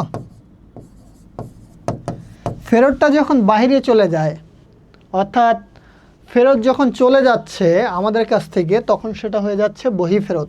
বহি ফেরত মানে হচ্ছে ক্রয় ফেরত। অর্থাৎ আপনি মনে করেন একটা ড্রেস কিনছিলেন, বা একসাথে কোনো দোকান থেকে 10টা শাড়ি কিনে আনছেন। 10টা শাড়ি কিনে আনার পরে দেখলেন যে শাড়ির ভেতরে ছেঁড়া আছে। এই ক্ষেত্রে আপনি শাড়িটাকে ফেরত দিলেন। এই যে শাড়িটা ফেরত দিলেন, এটাকে বলা হয় ক্রয় ফেরত বা বহি ফেরত। এখন দেখেন, তাহলে এই হিসাবটা আমাদের জন্য কি? যখন আপনি ক্রয় করছিলেন তখন আপনার কি হয়েছিল? ব্যয় হয়েছিল না? যখন ক্রয় করছেন তখন ব্যয় হয়েছিল না? এখন যখন ফেরত আসলো তখন ব্যয়টা কি কমে গেল তো কিছুটা, এই জন্য এটাকে বলা হয় ব্যয় বিপরীত।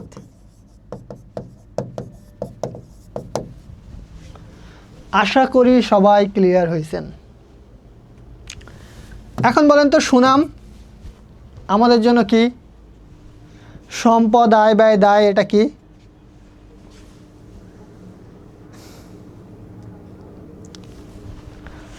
রায়াত বলছেন ক্রয় ফেরত, ওকে। এখন বলেন সুনামটা আমাদের জন্য কি? বলেন বলেন, সম্পদ, আয়, ব্যয়, দায় কি? সুনাম আমাদের জন্য।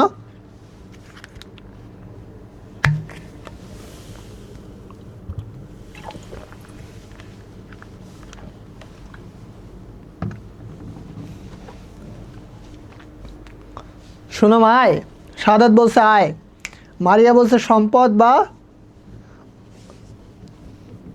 অস্পর্শনীয় সম্পদ। ওকে ওকে, সারু বলছে যে সম্পদ। ওকে, ফাহিম ফয়সাল সম্পদ, আলামিন বলছে সম্পদ। দেখি এক পক্ষে যায় কি না। এক পক্ষে তো যাচ্ছে না। ইনভিজিবল সম্পদ, বা আবার ইংরেজি ঢুকিয়ে দিছে। আচ্ছা, সুনামটা হচ্ছে সবসময় সম্পদ আমাদের ব্যবসায়ের জন্য। এখন প্রশ্ন হতে পারে স্যার কীভাবে সম্পদ? দেখেন, একটা ব্যবসায় যখন সুনাম থাকে তখন সে তার পণ্য বা প্রোডাক্ট বেশি দামে বিক্রি করতে পারে সবসময়। মনে করেন আপনি যদি এখন ফুটপাথ থেকে একটা শার্ট কেনেন, শার্টের দাম নিবে 300 টাকা। ওই প্রকৃতির না, শার্টের একটু কোয়ালিটি অবশ্যই ভালো। সেই একটা শার্ট আপনি যদি একটা ব্র্যান্ডের দোকানে যান, লাইক বাটা বলতেছি, ইজি, তারপরে হচ্ছে আরও যেগুলো আছে ইয়োলো, এই টাইপসের দোকানগুলোতে যখন আপনি যাবেন বা শোরুমগুলোতে একটা শার্ট যখন কিনবেন, আপনার একটা শার্টের দাম কমসে কম 3 থেকে 4 হাজার টাকা পড়বে। সেম শার্টটা, সেম না, আপনি ওই টাইপসের একটা শার্ট যদি লো কোয়ালিটির বা যে কোনোভাবেই আপনি কিনতে চান ফুটপাথ থেকে, তাহলে ওইটার দাম পড়বে 300 টাকা। এখন প্রশ্ন আসতে পারে এমনটা কেন হয়, ওই যে শোরুমগুলোতে এত কেন পণ্যের দাম বেশি থাকে? কারণটা হচ্ছে ওদের একটা সুনাম আছে, ওদের একটা ব্র্যান্ডের ভ্যালু আছে। আমরা যেটাকে বাংলায় বলি ব্র্যান্ডের ভ্যালু, সেটাকে আমাদের অ্যাকাউন্টিংয়ের ভাষায় বলা হয় সম্পদ বা সুনাম। তাহলে সুনামটা হচ্ছে যে কোনো ব্যবসার জন্য সম্পদ হিসেবে কাজ করে থাকে। ওকে, এখন বলেন ব্যাংক জমাতিরিক্ত আমাদের জন্য কি?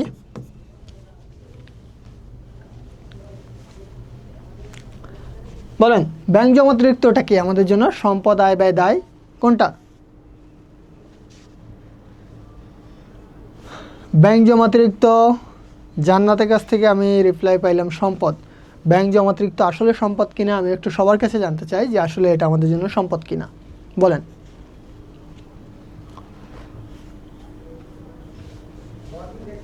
ব্যাংক জমাতিরিক্ত কি সম্পদ? বলেন।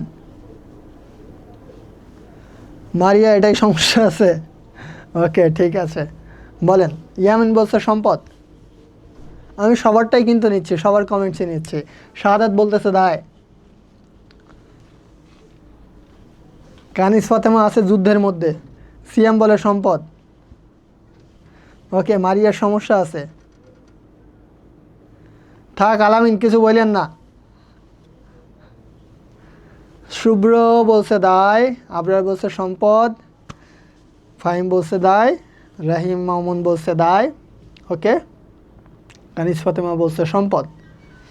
ওকে শোনেন, কমেন্টস বক্সে কেউ কারোর সাথে ঝগড়া করেন না, এখানে সবাই স্টুডেন্ট। সো কেউ কাউকে ছোট করে বা কোনো কিছু বলার দরকার নেই। সবাই হচ্ছে এই যে দেখেন আমরা যেভাবে পড়তেছি, আমাদের কোশ্চেনগুলোর অ্যান্সার দেন, এটা হচ্ছে বেটার হবে আপনাদের জন্য। সো সম্পদের পক্ষে আমি বেশি মানুষকে দেখতে পাচ্ছি কেন? রাহিম মামুন, আপনারটা দেখছি। ওকে, সম্পদের পক্ষে আমি বেশি মানুষকে দেখতে পাচ্ছি, বাট হয়। রাহিম মামুন বসে দায়।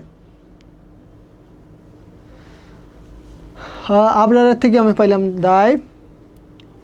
মারিয়া বসে সম্পদ। এখন আমি বলি, ব্যাংক শব্দ দেখেই চিল্লানি মেরে সম্পদ বলার কিচ্ছু হয় নাই।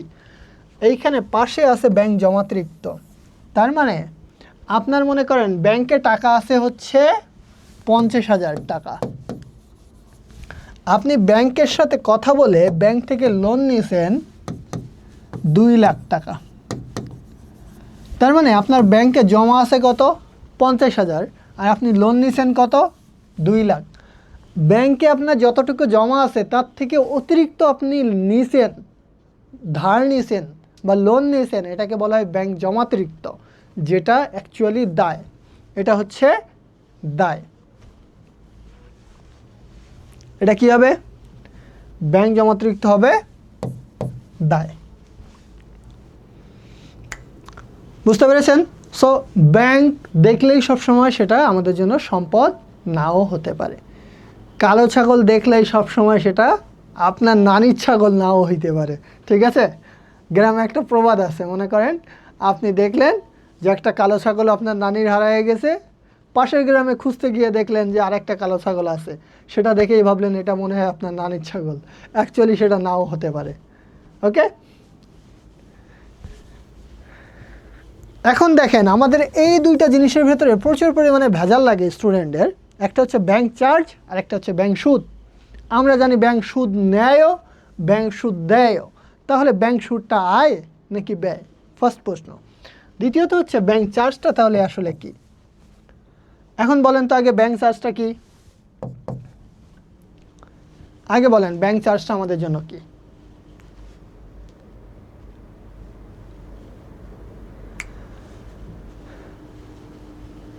কানিস ফাতেমা, ওকে, আপনারা বলেন ব্যাংক চার্জটা হচ্ছে আমাদের জন্য আসলে কি?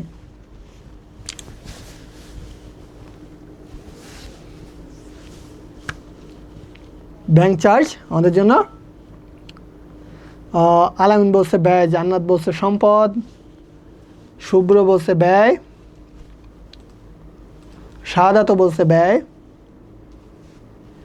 ওকে ইউসুফ সাদি, পরের বার থেকে আমরা জুমে ক্লাস করানো হবে, ফেসবুকে করব না। ব্যয়, ওকে। মারিয়া বলছে অন্যান্য ব্যয়, ও আরও ভেতরে চলে গেছে। সিয়াম হোসেন এটা বলছে ব্যয়, ওকে। নিহাল বলছে ব্যয়, ওকে। তাহলে ব্যাংক চার্জ হচ্ছে আপনি যখন ব্যাংকের কাছে কোনো ধরনের সার্ভিস নেবেন, ব্যাংক থেকে কোনো সার্ভিস নেবেন, লাইক লকার চার্জ বা লকার ভাড়া। লকার ভাড়াটা কি?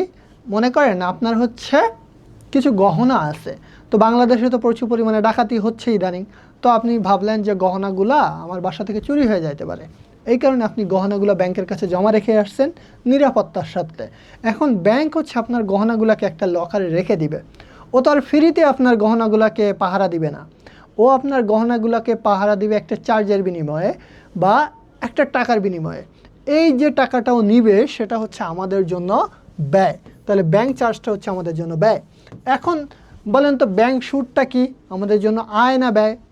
যেহেতু ব্যাংক নিজের সুদ দেয়ও নিজের সুদ নেয়ও, তাহলে ব্যাংক সুদটা আমাদের জন্য আয় নাকি ব্যয়?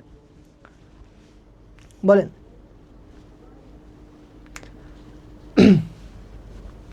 ব্যাংকের যে সুদটা এটা আমাদের জন্য আয় নাকি ব্যয়? ব্যাংক সুদ কি হবে? ব্যাংক সুদ কি আয় নাকি ব্যয়? দ্রুত বলেন, কারণ হচ্ছে আমরা জানি ব্যাংক সুদ নেয়ও ব্যাংক সুদ দেয়ও, তাহলে এটা আয় হবে নাকি ব্যয় হবে? আপনাদের জন্য শেষে সারপ্রাইজ আছে।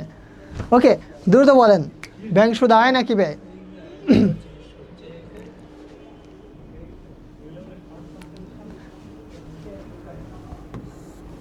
এটা কি হবে, আয় নাকি ব্যয়? আমি বেশিরভাগরে দেখতে পাচ্ছি সিএম থেকে শুরু করে যারা যারা আছেন সবারই একটাই কমেন্টস হচ্ছে এটা আয়। আমি আপনাদের কাছ থেকে এটা আশা করছি। ওকে, তাহলে ব্যাংক সুদ হচ্ছে আমাদের জন্য আয়। যখন ব্যাংক সুদ বলা থাকবে তখন ধরেই নেবেন এটা হচ্ছে আমাদের জন্য আয়, অর্থাৎ আমরা পাচ্ছি। ব্যাংক সুদটা হচ্ছে অলওয়েজ আমরা পাই, সো এটা হচ্ছে আমাদের জন্য কি আয়। এখন দেখেন শিক্ষানবিশ সালামি, আমি পরের স্লাইডটাতে যাই একটু।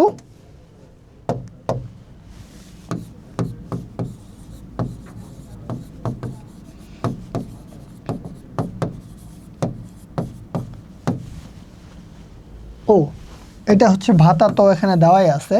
তাহলে দেখেন এইখানে দুইটা জিনিস আছে, জিনিস দুইটা কিন্তু একবারে হুবহু প্রায় একই। একটা হচ্ছে শিক্ষানবিশ ভাতা আর একটা হচ্ছে শিক্ষানবিশ সালামি। আপনারা এই জিনিসটাতে প্রচুর পরিমাণে ভুল করেন। আয় ব্যয় লেখার সময় আপনারা সিলেক্ট করতে পারেন না কোনটা আয় কোনটা ব্যয়।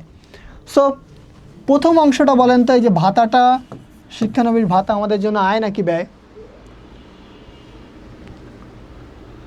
ভাতাটা কি হবে? শিক্ষানবিশ ভাতাটা আমাদের জন্য আয় হবে নাকি ব্যয় হবে? কে আবার মিনি হার্ট অ্যাটাক খাইলো? দুইটা প্রায় সেম না, পুরো কপি পেস্ট। শিক্ষানবিশ ভাতা আর শিক্ষানবিশ সালামি। ভাতাটা আমাদের জন্য কি আগে বলেন? ব্যয়। জেসমিন রুমা বলছে ব্যয়। ওকে, বাকিরা? ছোটোখাটো একটা অ্যাটাক খান না পরীক্ষা রুমে এটা আসলে? ওকে, মারিয়া বলছে ব্যয়, আলামিনা বলছে ব্যয়, ইয়ামিন শিক্ষানবিশ ভাতায় লিখছে।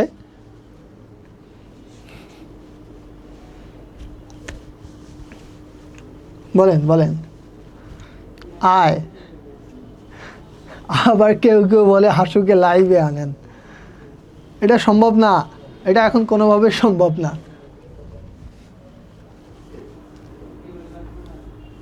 আগে বলেন, শিক্ষানবিশ ভাতা আর শিক্ষানবিশ সালামি কোনটা কি?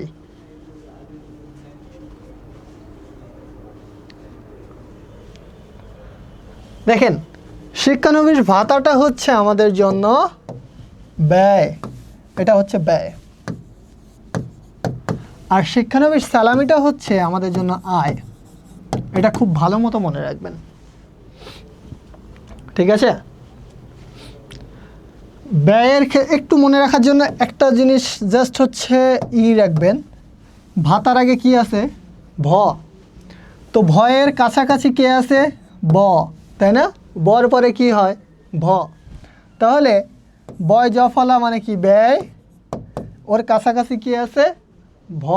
তাহলে শিক্ষানবিশ ভাতাটা হচ্ছে ব্যয়। আর তাহলে অপোজিটটা কি হবে? অটোমেটিক আয় হয়ে যাবে। কে ট্রিক্সটা কেমন লাগলো? জারিন, কতজনের নাম নিব? নিচ্ছি তো, সবারই নাম নিচ্ছি। আর শিক্ষানবিশ মানে হচ্ছে যে কোনো একটা প্রতিষ্ঠানে চাকরি পাইলে সাথে সাথেই কিন্তু ওই প্রতিষ্ঠান সেই ব্যক্তিকে কাজে লাগায় না। ওই প্রতিষ্ঠান কি করে? যখন কারোর চাকরি দেওয়া হয় তখন চাকরি দেওয়ার পরবর্তী সময়ে 1-2 মাস ধরে তাকে কি করানো হয়?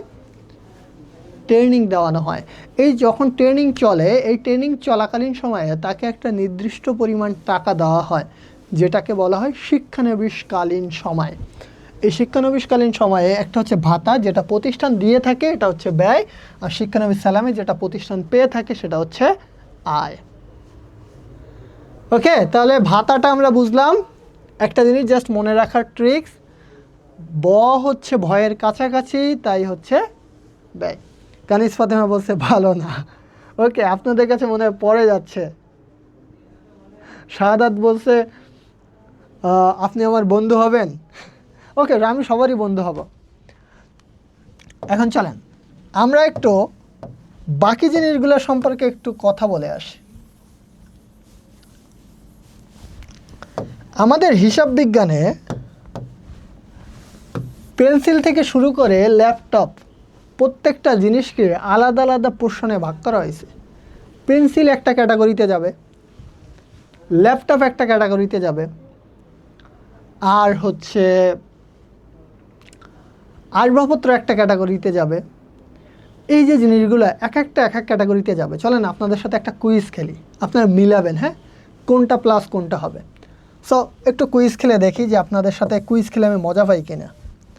একটা কুইজ হয়ে যাক, হ্যাঁ, দেখি কে কে কুইজে হচ্ছে খুব ভালো করে।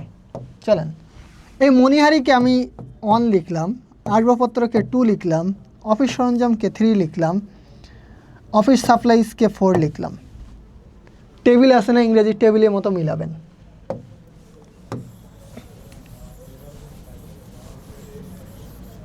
এখন দেখেন, আমি এখানে কয়েকটা জিনিস লিখে দিব, আপনারা মিলাবেন।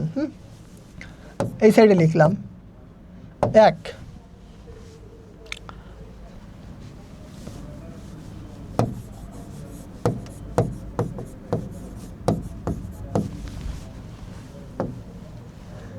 ল্যাপটপ,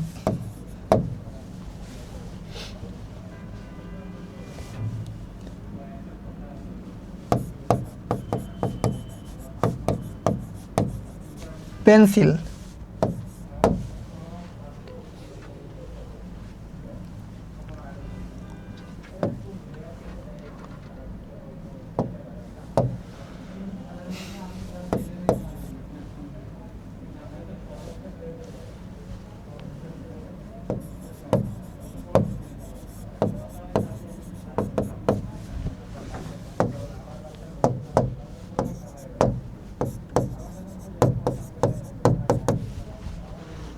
আপনারা মিলান, এভাবে মিলাবেন। কিভাবে লিখবেন সেটা হচ্ছে, যদি আপনার মনে হয়, আপনাদের যদি মনে হয় যে এইখানে মণিহারি হচ্ছে 4 নম্বরে আছে, তাহলে আপনারা লিখবেন হচ্ছে 1+4, এটা একটার জন্য।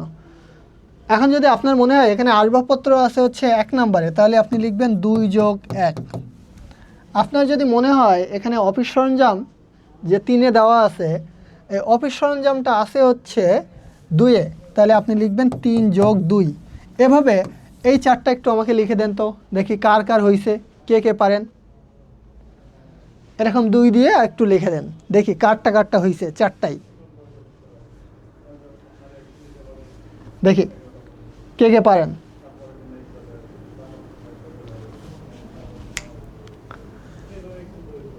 কুইজটা কেমন দেখি তো, কার কার হয়েছে।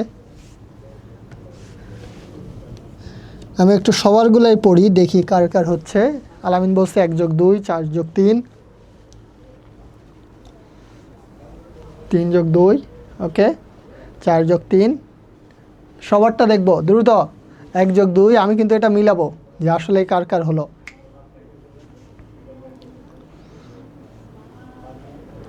2+3, 1+2, 2+4, বা 1+2, 2-3,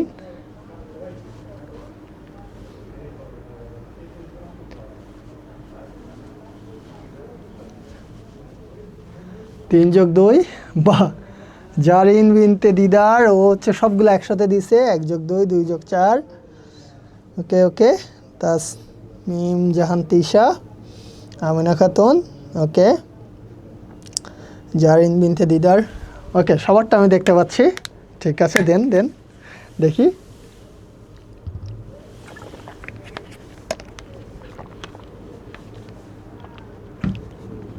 সারু দিছে, ওকে, ইয়ামিন, আলামিন সবগুলো একসাথে দিল, সিয়ামে 2+4, 3+1।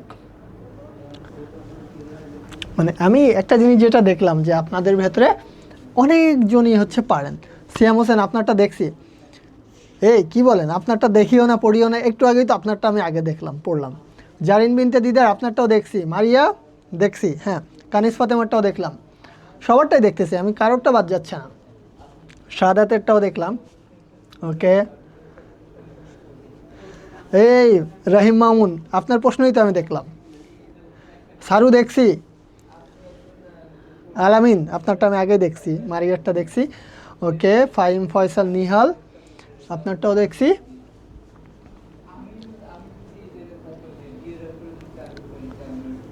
ওকে,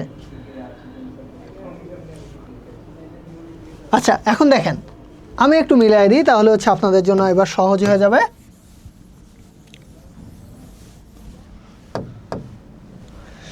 এইখানে হচ্ছে আমরা ল্যাপটপ বলতে অলওয়েজ হচ্ছে অফিস সরঞ্জামকে বুঝে থাকি। ল্যাপটপ হচ্ছে অলওয়েজ কি, অফিস সরঞ্জাম। এটা অলওয়েজ হচ্ছে আমাদের জন্য অফিস সরঞ্জাম। 3+1। মণিহারি কী হবে? মণিহারি মানে হচ্ছে পেন্সিল থেকে শুরু করে ছোট ছোট জিনিস যেগুলোর উপযোগিতা বা যেগুলোর ব্যবহার খুব অল্প দিনের জন্য থাকে, খুব বেশি দিন থাকে না। তার মানে পেন্সিলকে আমরা আজীবন ব্যবহার করতে পারি, বা 6 মাস, 7 বছর, 8 বছর ব্যবহার করতে পারি না। সো আমাদের হচ্ছে এক্ষেত্রে 1+2। পেন্সিল হচ্ছে সবসময় মণিহারি, এটা হচ্ছে আমাদের জন্য কি, ব্যয়। বাট বাকি 3টা হচ্ছে আমাদের জন্য অলওয়েজ কি, সম্পদ। আসবাবপত্র কোনটা? দেখেন, এই যে চেয়ার আছে, এটা হচ্ছে আমাদের আসবাবপত্র। আমরা জানি চেয়ার, টেবিল, বেঞ্চ, এগুলো হচ্ছে আমাদের জন্য কি, আসবাবপত্র।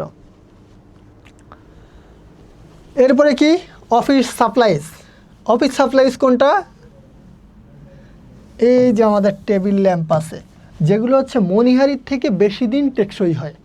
মণিহারির থেকে একটু বড় হইলে দেখেন, মণিহারি হচ্ছে সব থেকে ছোট, এর থেকে যদি একটু বড় হয় তাহলে সে হয়ে যাবে অফিস সাপ্লাইজ। আর তার থেকে আর একটু বড় হইলে সে হবে অফিস সরঞ্জাম। আর কাঠের তৈরি কোনো জিনিসপত্র হইলে সে হবে আসবাবপত্র। আশা করি এখন ক্লিয়ার হয়েছে, সবার কাছে ক্লিয়ার বিষয়টা? বলেন তো, কারোর সমস্যা আছে? সবার কাছে ক্লিয়ার? হ্যাঁ হ্যাঁ সারু হব, সমস্যা নাই। এখন আসেন দেখেন, চারটারে দেখতে একই রকম লাগে, সবার পিছে কমিশন আছে, সবার পিছে। এটা মনে করেন কোনো ঘুষখোর কমিশন না। বাংলাদেশে অনেক কমিশন দেখছেন না, এই কমিশন সেই কমিশন, ঘুষ খায়, ঘুষখোর কমিশন। কিন্তু এই কমিশন আসলে সেই কমিশন না। এই কমিশন হচ্ছে আমাদের হিসাব বিজ্ঞানের কমিশন। দালালি যেটাকে বলা হয় কমিশন, এটা তো আমরা জানি নাকি? কমিশন কি দালালি না? যেটাকে আমরা হিসাব বিজ্ঞানে বলি কমিশন, সেটাকে হচ্ছে নর্মালি মানুষ বলে থাকে কি দালালি, দালালি ভাতা। সো চারটা জিনিস দেখতে প্রায় একই রকম লাগতেছে, কিন্তু এই চারটার অর্থ ভিন্ন, টোটালি ভিন্ন। যে কোনো শব্দের আগে প্রাপ্ত থাকলে কি হয় স্যারেরা জানান তো? যে কোনো শব্দের আগে যদি প্রাপ্ত থাকে তাহলে কি হয়? এটার মিনিংটা কি? এটা আমাদের জন্য আসলে কি হয় যদি প্রাপ্ত থাকে? যে কোনো শব্দের আগে তো প্রাপ্ত থাকতেই পারে। এটা কি এক চলতেছে?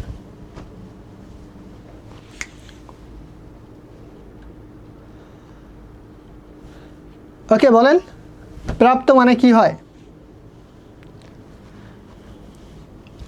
আপনাদের যেখানে যেখানে প্রবলেম আমি সেই জায়গাগুলোকে উঠায় নিয়ে আসছি। আমিও জানি যে আপনারা এই চারটারে নিয়েই বারবার হচ্ছে প্যারা খান। সো এই চারটারে দেখেন একবারে এক জায়গায় এনে দেখাইছি, চারজনরে একবারে এক জায়গায় দেখাইছি। চারটা বউ মনে করেন একসাথেই আছে, সো চারটা বউকে এক জায়গায় রাখা হয়েছে। এখন আপনারা বলেন যে এই প্রাপ্ত মানে কি? প্রাপ্ত, প্রাপ্য, প্রদত্ত, প্রদেয়, চারটা জিনিস আপনাদের মাথার উপর দিয়ে যায়। আমি প্রায় দেখি আপনারা পরীক্ষার খাতায় ভুল করেন, এবং বেশিরভাগ স্টুডেন্টের ক্ষেত্রে এই জায়গায় একটা কনফিউশন কাজ করে। সো এই জায়গাটার জন্যই হচ্ছে আমি চারটাকে এক জায়গায় নিয়ে এসেছি। এখন বলেন প্রাপ্ত মানে কি? কনফিউজিং, সবাই কনফিউজিং। কেন এত কনফিউজড কেন? আলামিন বলছে আমি পাবো, রাহিম মামুন বলছে আয়, আবরার বলছে আমি পাইছি। ওকে, রাহিম মামুন বলছে আয়, মানে আমি অনেকটাই দেখতে পাচ্ছি আয়, কেউ বলতেছে পাবো। জেসমিন, রুমা, হ্যাঁ আপনারটাও দেখতেছি। সাইমন মোল্লা বলছে অন্যান্য আয়, আমি পাইছি। ইয়ামিন বলছে আয়, ওকে। আলামিন বলছে আমি দিছি, ওকে আয়। আলামিন বলছে হচ্ছে আমি পাবো, ওকে ঠিক আছে। এবার আমি একটু বলি, আপনারা তো বললেন, এবার আমি একটু বলে দিই। সেটা হচ্ছে প্রাপ্ত মানে হচ্ছে যা আমি পেয়েছি।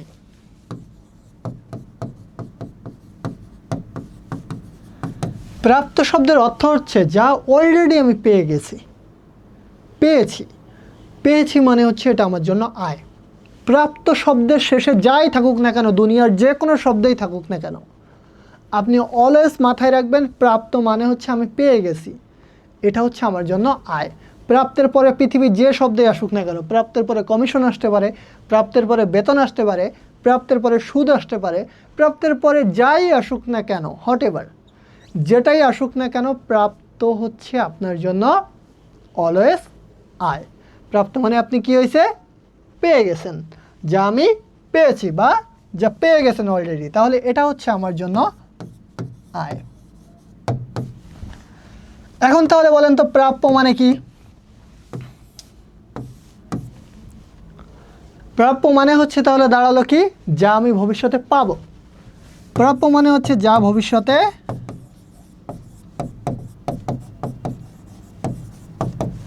পাবো। তাহলে প্রাপ্য হচ্ছে যেটা ভবিষ্যতে আমি পাবো, এটা অলওয়েজ আমার জন্য সম্পদ, এটা হয়ে যাবে সম্পদ।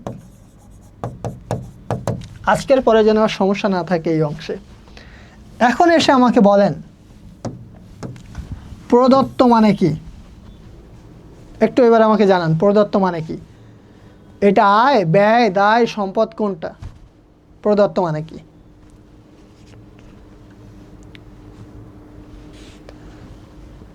জানান, সবাই জানান প্রদত্ত মানে কি, তাহলে কি দাঁড়ালো?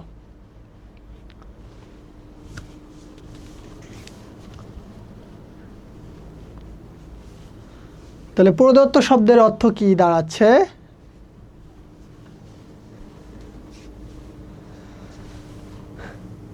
ওকে, এই আপনারা কিন্তু এখনো অ্যান্সার দিলেন না, দ্রুত বলেন। প্রদত্ত মানে আলামিন বলছে ব্যয়, জেসমিন রুমা বলছে ভবিষ্যতে পাওয়া, শাহাদাত হোসেন বলছে ব্যয়, রহিম মামুন ব্যয় বলছে, ফরহানা স্মৃতি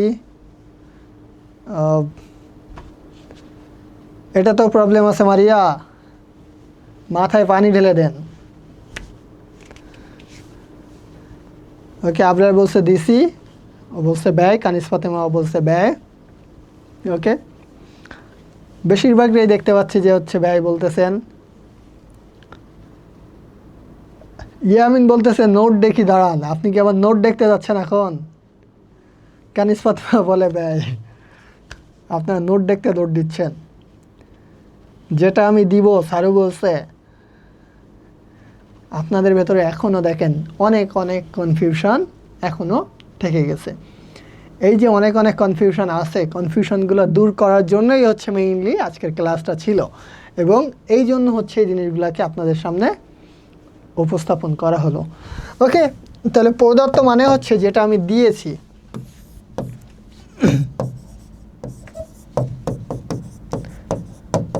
যেটা দিয়েছি, আর যেটা আমি দিয়েছি এটা হচ্ছে অলরেডি আমার জন্য ব্যয় হয়ে গেছে।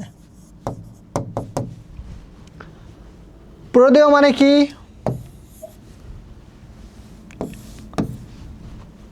যা আমি ভবিষ্যতে দিব, তার মানে যেটা আমি ভবিষ্যতে দিব এটা হচ্ছে আমার জন্য কি হবে? দায় হবে। যা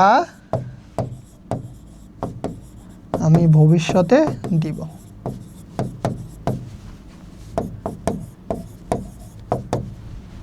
যা আমি ভবিষ্যতে দিব এটা আমার জন্য কি হবে? দায় হবে। তাহলে প্রাপ্ত, প্রাপ্য, প্রদত্ত, প্রদেয়, আশা করি আপনাদের আর কারোর কোনো ধরনের প্রবলেম নাই। মেইন যে জায়গাটাতে সবারই প্রবলেম ছিল সেই জায়গাটা আশা করি সবারই সমাধান হয়ে গেছে। কারো কনফিউশন আছে এখনও? থাকলে জানাতে পারেন। এবার হচ্ছে আমরা একটু ডেবিট ক্রেডিটের রহস্য দেখব। আমরা হচ্ছে আমাদের ক্লাসগুলোতে যেটা করে থাকি, আমরা তো জানি যে হচ্ছে আমাদের ক্লাসগুলোতে আমরা একবারে ভেঙে ভেঙে পড়ি। আমরা অলওয়েজ কী করে থাকি? আমরা একবারে বেসিক থেকে অ্যাডভান্স পর্যন্ত যাই। সো এক ক্লাসে তো সব কিছু শেষ করা সম্ভবই না, স্পেশালি অ্যাকাউন্টিংয়ের ক্ষেত্রে কোনোভাবেই সম্ভব না। একটা ঘর যদি আপনি একদিনেই উঠায় ফেলেন, 10 তলা একটা বিল্ডিং যদি একদিনেই উঠায় ফেলেন, ওই বিল্ডিং পরের দিন ধসে পড়বে, এটাই স্বাভাবিক। আর এটা গড়ে তোলাও সম্ভব না, কারণ 10 তলা পর্যন্ত গড়তে গেলে ওই বিল্ডিং ধসে অনেক এমপ্লয়ি মারা যাবে বা কর্মচারী মারা যাবে। সো সম্ভব না। ঠিক তেমনই আমাদের এক ক্লাসে সব কিছু করা সম্ভব না। এই জন্য আমরা কি করব? আমাদের এই ডেবিট ক্রেডিটের রহস্য ফাঁস করার পরে আমরা এক্স্যাক্টলি যে মেইন সাজেশন আছে আমাদের, যে জায়গাগুলো থেকে প্রশ্ন হবে সেই জায়গাগুলো সম্পর্কে আপনাদের কাছে একবারে ক্লিয়ার করে দিব। এরপরে আশা করি আর আপনাদের প্রবলেম থাকবে না। সো এই যে ডেবিট ক্রেডিটের রহস্যের মধ্যে আমরা হচ্ছে কিছু জিনিস যদি আমরা একটু বলি সবার আগে, সেটা হচ্ছে লেনদেন সবসময় কয়ভাবে হয়। দেখেন, এটা আগে বুঝতে হবে যে লেনদেন কয়ভাবে হয়।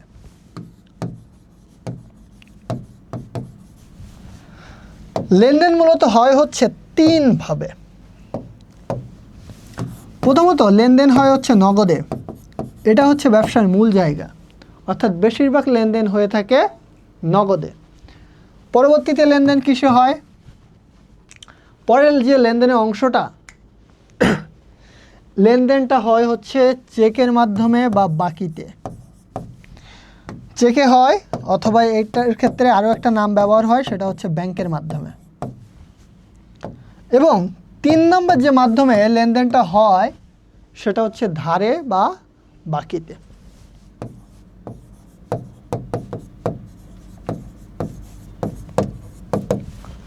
এই 3টা অংশ স্পেশালি আপনাকে বুঝতে হবে যে কোনো ম্যাথ করার আগে, যে লেনদেনটা হয় হচ্ছে 3 ভাগে। একটা হচ্ছে নগদের মাধ্যমে লেনদেন হতে পারে, যেটা ব্যবসার বড় অংশ, আর একটা হতে পারে চেকে বা ব্যাংকের মাধ্যমে, অর্থাৎ চেক বিতরণ করার মাধ্যমে বা চেক দেওয়া নেওয়ার মাধ্যমে হচ্ছে যে কোনো লেনদেন হতে পারে। আর 3 নম্বর যে লেনদেনটা হয় সেটা হচ্ছে ধারে বা বাকিতে লেনদেনগুলো হয়ে থাকে। আশা করি কারোর এখানে কোনো ধরনের প্রবলেম আর নেই। সো এই ক্ষেত্রে দেখেন আমরা একটা সিকোয়েন্স জাস্ট রাখছি ক্রয়ের ক্ষেত্রে, একটা সিকোয়েন্স রাখছি নগদে ক্রয়। তাহলে নগদে ক্রয় এই জিনিসটা আমরা যেরকম এখানে ভেঙে ভেঙে দেখতেছি যে ক্রয়ের ভেতরে বেসিকের মধ্যে এই জিনিসগুলোই শুধু আসতে পারে। এই বেসিকের এই অংশটা পারলে অ্যাডভান্সটা আর কোনো বিষয়ই হবে না, সেটা খুব ইজিলি পারা যাবে। সো বেসিকটা আগে স্ট্রং করতে হবে। যদি লেখা থাকে নগদে ক্রয় তাহলে তো আপনার কপাল খুলেই গেল, স্পষ্ট লেখা আছে। যদি না লেখা থাকে তাহলে শুধু লেখা থাকতে পারে পণ্য ক্রয়, এটাও না লেখা থাকলে পরীক্ষার সময় লেখা থাকতে পারে ক্রয়। তাহলে এইটার এখন জাবেদা বা ডেবিট ক্রেডিট কী হবে, এটা হচ্ছে মেইন রহস্য। তাহলে আমরা জানি কি ক্রয় করলে আমাদের কি হয়, আমরা কিন্তু শুরুতেই দেখে আসছি একটু আগে হিসাব সম্পর্কে। ক্রয় করলে ব্যয় হয় আর ব্যয় বাড়লে ডেবিট হয়, এটাও আমরা বলে আসছি। তাহলে হবে ক্রয় হিসাব ডেবিট, আর হচ্ছে যেহেতু আমাদের নগদ টাকা চলে যাচ্ছে তাহলে নগদান হিসাব ক্রেডিট।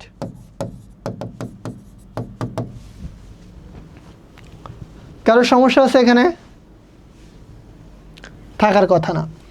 তাহলে ব্যাংকের মাধ্যমে যদি আমরা ক্রয় করি কি হবে, এই ক্ষেত্রে আমাদের হবে ক্রয় হিসাব ডেবিট আর ব্যাংক হিসাব ক্রেডিট। ধারে বা বাকিতে যদি আমরা ক্রয় করে থাকি তাহলে কি হবে, ক্রয় হিসাব ডেবিট, দেনাদারের হিসাব ক্রেডিট হবে নাকি পাওনাদারের হিসাব ক্রেডিট হবে? বলেন, ক্রয়ের সাথে দেনাদারের সম্পর্ক নাকি পাওনাদারের সম্পর্ক? একটু বলেন তো, ক্রয়ের সাথে দেনাদারের সম্পর্ক নাকি পাওনাদারের সম্পর্ক? কার সম্পর্ক? ক্রয়ের সাথে দেনাদার নাকি পাওনাদার?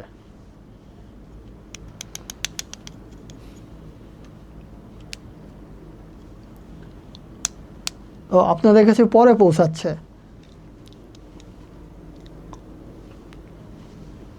বলেন, ক্রয়ের সাথে দেনাদারের সম্পর্ক আছে নাকি পাওনাদারের সম্পর্ক? কার সম্পর্ক বেশ? এই জায়গায় ভুল করলেই কিন্তু আপনাদের জাবেদা ভুল হয়ে যায়। আমি প্রায় দেখি যে ক্রয়ের সাথে আপনারা এই মিলাইতে পারেন না দেনাদার নাকি পাওনাদারের সম্পর্ক। সো আমাকে একটু ক্লিয়ার করেন যে ক্রয়ের সাথে দেনাদারের নাকি পাওনাদারের সম্পর্ক আছে। শুভ্র বলছে দেনাদার, মারিয়া বলছে পাওনাদার, আবরার বলছে পাওনাদার। সো আমি একটু অ্যাকচুয়ালি জানতে চাই যে আসলে ক্রয়ের সাথে দেনাদার নাকি পাওনাদারের সম্পর্ক।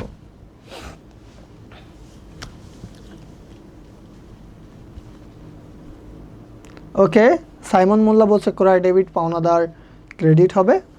ওকে, ইয়ামিন বলছে পাওনাদার, মানে আমি একটা বড় অংশের থেকে রিপ্লাই পাইলাম হচ্ছে পাওনাদার। ওকে, ভালো, ভেরি গুড।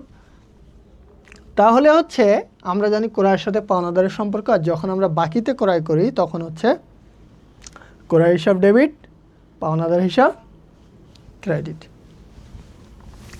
এখন যদি কখনো নাম উল্লেখ থাকে কিন্তু কিছু বলা নাই, কামালের নিকট হতে ক্রয় নাম উল্লেখ করা আছে, আমরা জানি যখন কোনো কিছুর নাম উল্লেখ থাকে তখন সেটাও হয়ে যায় কিসে ক্রয়, বাকিতে ক্রয়। সেই ক্ষেত্রে আমরা কি লিখব, ক্রয় হিসাব ডেবিট, পাওনাদার লিখে ব্র্যাকেট দিয়ে জাস্ট কামালের নামটা উল্লেখ করে দিব, কামাল হিসাব ক্রেডিট। ওকে, এই 5 নাম্বার যে জাবেদাটা আপনারা কে কতটা পারেন, 5 নাম্বার জাবেদাটার অ্যান্সার আমাকে করে দেন।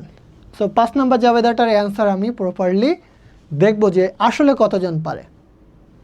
সো এইটার হচ্ছে আমি একটা এভালুয়েট করব যে অ্যাকচুয়ালি আপনারা কয়জন পারেন। 5 নাম্বার জাবেদাটার হচ্ছে আপনারা একটু অ্যান্সারটা আমাকে দেন তো।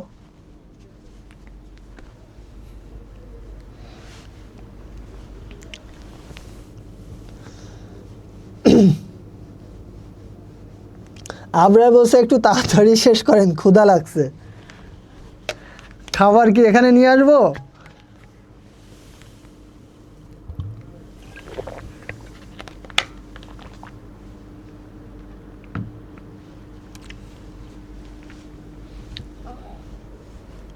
বলেন 5 নাম্বার জাবেদাটা করে দেন দ্রুত। 5 নাম্বারের সাজেশন পাইতে কিন্তু লেট হবে, দ্রুত শেষ করব। 5 নাম্বারটা বলেন কি হবে?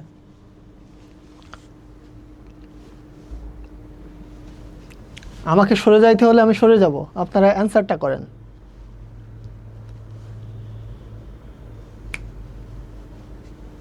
সারপ্রাইজ তো সারপ্রাইজই, সারপ্রাইজ শেষে থাকবে, খুব দ্রুত বলেন।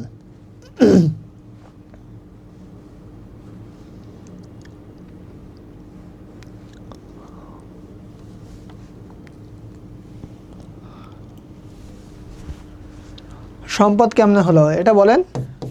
5 নাম্বার জাবেদা কি হবে?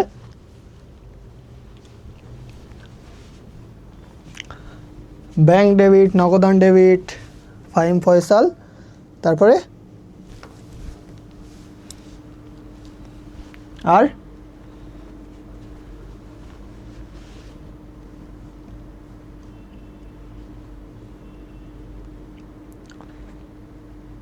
বাকিদের থেকে এখনো পাইলাম না।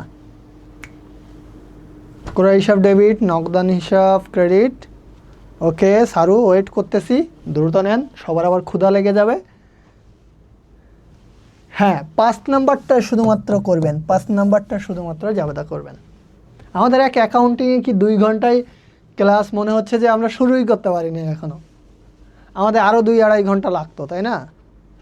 আমরা এখনও শুরুই করতে পারিনি, এরকম একটা অবস্থা।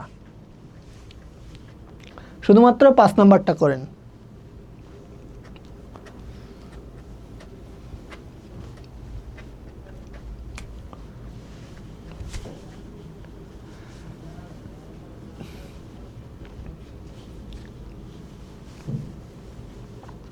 আমরা তো এভাবেই একবারে বেসিক থেকে যাই, যে একটা জিনিসের ক্রয় হলে কি হবে, কতভাবে ক্রয়গুলো আসতে পারে পরীক্ষায়, এই জিনিসগুলো যে আমরা একবারে বেসিক থেকে যাই। তো যারা হচ্ছে আমাদের এই কোর্সে এখনও পর্যন্ত নতুন, এখানে আসছে যারা নতুন, তাদের কাজ কি হবে? আমি যেহেতু এক ক্লাসে সব কিছু শেষ করতে পারবো না, সো অর্ধবার্ষিক পরীক্ষা তো প্রায় কাছাকাছি, বা প্রি টেস্ট পরীক্ষা কাছাকাছি, টেস্ট বা ফাইনাল পরীক্ষা বা বোর্ড পরীক্ষার আগে আপনাদের এখন কাজটা হচ্ছে, আমাদের এখন একটা অফার চলতেছে, সো আপনাদের কাজ হবে এই অফারে ভর্তি হয়ে যাওয়া। অর্থাৎ আপনারা যদি আমাদের এই অফারে ভর্তি হয়ে যেতে পারেন, তাহলে হচ্ছে এইখানে যেরকম দেখতে পাচ্ছেন, জাস্ট এটা একটা আপনাদেরকে স্যাম্পল দেখাইলাম, যে ডেবিট ক্রেডিট করতে গেলে যে ধাপে ধাপে শিখতে হয়, এই ধাপে ধাপে শেখাটা আমাদের একবারে আর্থিক বিবরণী পর্যন্তই চলে। অর্থাৎ ওই অংশও আমরা একবারে ভেঙে ভেঙে এই অংশটা শিখে থাকি। সো আপনাদের কাজ হবে আমাদের কোর্সে জয়েন করা, এবং ক্লাসরুমে আপনারা কয়েকটা ক্লাস করলেই বুঝতে পারবেন যে আসলে আমাদের অ্যাকাউন্টিং কতটা স্মুথলি এবং কতটা বেসিক থেকে শেখানো হয়। সো আশা করি আর কারো কোনো সমস্যা হবে না। ওকে, আমি সবার থেকে প্রায় রিপ্লাই পাইলাম। ওকে, ভেরি গুড, সবারই প্রায় হয়েছে। সারু, ক্রয় হিসাব ডেবিট, নগদান হিসাব ক্রেডিট, ব্যাংক হিসাব ক্রেডিট, পাওনাদার হিসাব ক্রেডিট, ভেরি গুড। আপনারা, আমি যে আপনাদেরকে কিছু শেখাতে পারছি সেটা হচ্ছে আজকে আপনাদের থেকে আমি জানতে পারলাম, সো খুব ভালো লাগলো। মারিয়া, ব্যাংক ডেবিট, পাওনাদার ক্রেডিট।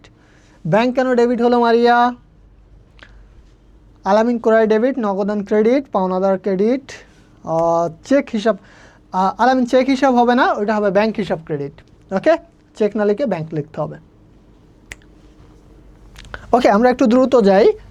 এই ক্ষেত্রে দেখেন সম্পদ ক্রয়। এখন সম্পদ ক্রয়ের ক্ষেত্রে আগেরটাও ছিল ক্রয়, এটাও কিন্তু ক্রয়, কিন্তু এখন যেটা বলা হয়েছে সেটা হচ্ছে সম্পদ ক্রয়। সম্পদ ক্রয়ের ক্ষেত্রে কি হবে? আগের ক্রয়ের ক্ষেত্রে আমরা লিখছি ডিরেক্ট ক্রয় হিসাব ডেবিট। এখন কি আমরা ক্রয় হিসাব ডেবিট লিখতে পারবো? পারবো না। আগেরটাই কিন্তু আমরা ঠিকই ডিরেক্ট ক্রয় হিসাব লিখছি, কিন্তু এটার ক্ষেত্রে আমরা ডিরেক্ট ক্রয় হিসাব লিখতে পারবো না। এই ক্ষেত্রে আমাদেরকে কী লিখতে হবে? যখন কোনো সম্পদ ক্রয় করা হয় তখন সেই সম্পদেরই নাম লিখতে হবে, এটা মনে রাখবেন। সম্পদ ক্রয় করা হলে সম্পদের নাম উল্লেখ করতে হবে। বাট যদি পণ্য ক্রয় হয় সেক্ষেত্রে শুধু ক্রয় লিখতে হবে, ক্রয়টা হচ্ছে ব্যয়, আর সম্পদ কিনলে সম্পদ বাড়ে।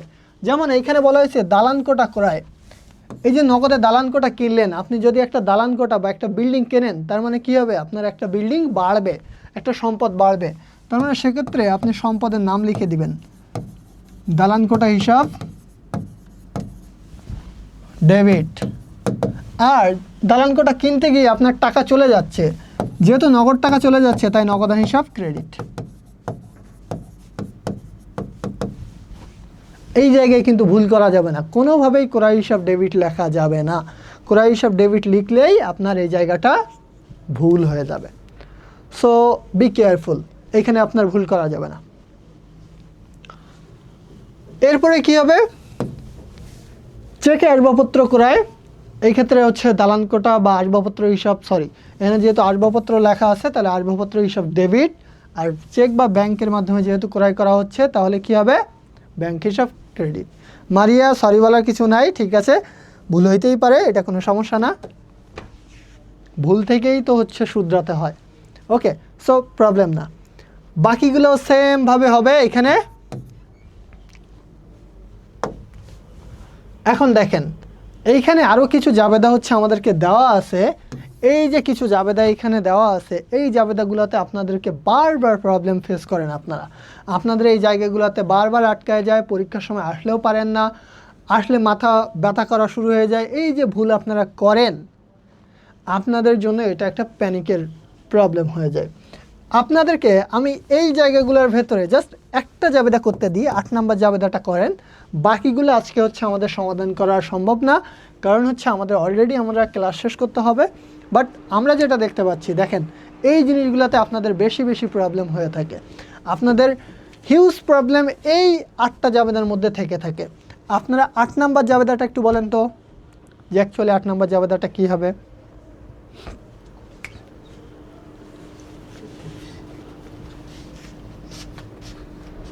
বলেন 8 নাম্বার জাবেদাটা হচ্ছে আপনাদের আসলে হবেটা কি?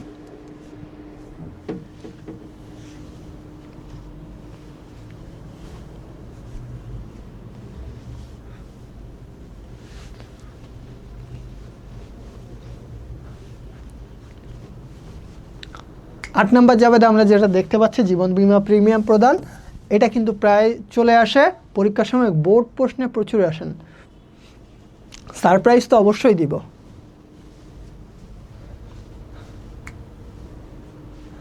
শেষ করব, ক্ষুধা লাগছে বুঝতে পারছি। জীবন বিনিময় হিসাব ডেবিট, নগদান হিসাব ক্রেডিট, শাহাদাত বলছেন। ওকে শাহাদাত, ধন্যবাদ। দেখি বাকিদের কি অবস্থা। বিমা প্রিমিয়াম ডেবিট, নগদান ক্রেডিট। ওকে, সিয়াম হোসাইন, দ্বাদশ শ্রেণীতে পড়ি এই ক্লাসটা, অবশ্যই, কারণ হচ্ছে দ্বাদশ শ্রেণী যারা আছেন তাদের বেসিক এই জায়গায় স্ট্রং না হলে কিন্তু ধরা। ক্লাসে লাস্টটাই দিব। বিমা প্রিমিয়াম ডেবিট, নগদান ক্রেডিট। ওকে, জীবন বিমা প্রিমিয়াম হিসাব ডেবিট, নগদান ক্রেডিট, সবার থেকে অ্যান্সার পাচ্ছি। দেখি আর একটু, এক্স্যাক্টলি এখনও কেউ কাছাকাছি মানে যায় নাই, সো আমি একটু দেখতেছি যে কেউ পারে কিনা। বিমা প্রিমিয়াম ডেবিট, নগদান ক্রেডিট এখনও কারোর হয় নাই, আপনারটাও দেখছি এখনও স্টিল নাও কারোর হয় নাই, এখনও কেউ পারে নাই।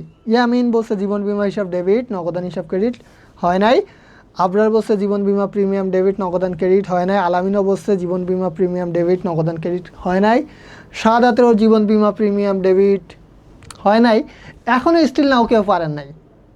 কেন বলেন পারেন নাই? এই জন্য আমি বললাম যে এই জায়গাগুলোতে আপনাদের বারবার প্রবলেম হয়, বারবার প্রবলেম হয়।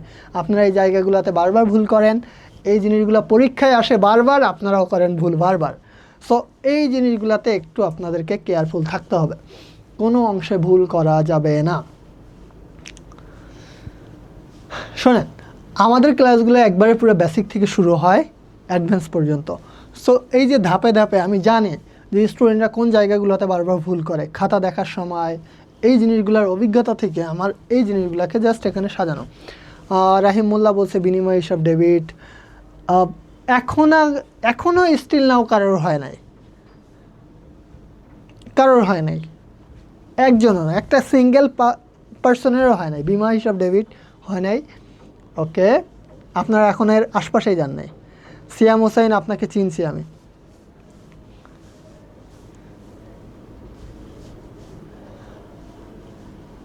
ওকে, বিমা ডেবিট এখনও হয় নাই। ওকে, যেহেতু বেশিরভাগের কারোরই হয় নাই, সো আমি হচ্ছে অ্যান্সারটাকে রিভিল করে দিই। জীবন বিমা প্রিমিয়ামের ক্ষেত্রে জীবন থাকে কার, মালিকের নাকি হচ্ছে ব্যবসায়ের? জীবনটা আসলে কার হয়? জীবন হয় হচ্ছে মালিকের, ব্যবসার কিন্তু কোনো জীবন নেই। যেহেতু জীবন হয় মালিকের, তাই মালিকের জীবনের ওপর প্রিমিয়াম দেওয়াটা কি? এটা হচ্ছে উত্তোলন। মালিকের জীবনের ওপর প্রিমিয়াম কেন ব্যবসা প্রতিষ্ঠান দিবে? এটা যখন ব্যবসা প্রতিষ্ঠান থেকে দেওয়া হবে তখন এটা হয়ে যাবে উত্তোলন। তার মানে এই জিনিসটা হবে উত্তোলন হিসাব ডেবিট, নগদান হিসাব ক্রেডিট। এখন খুব সহজ লাগতেছে না?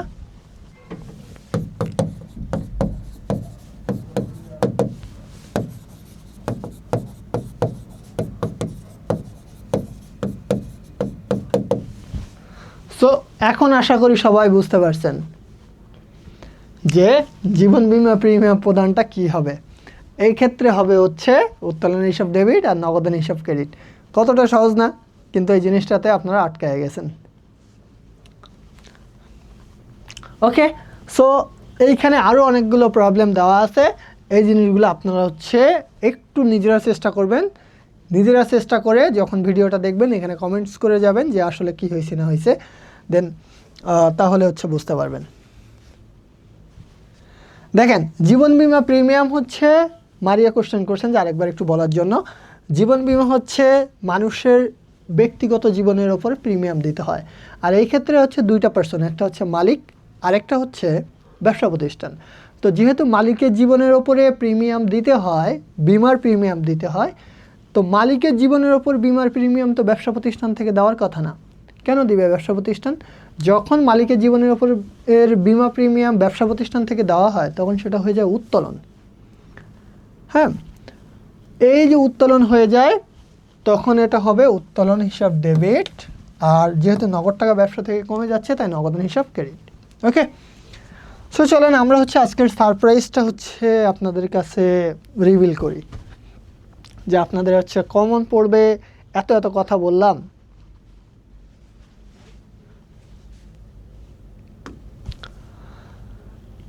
আপনাদের এইখানে যা যা দেওয়া আছে এর বাইরে একটা অডও আসবে না, একটা অডও না।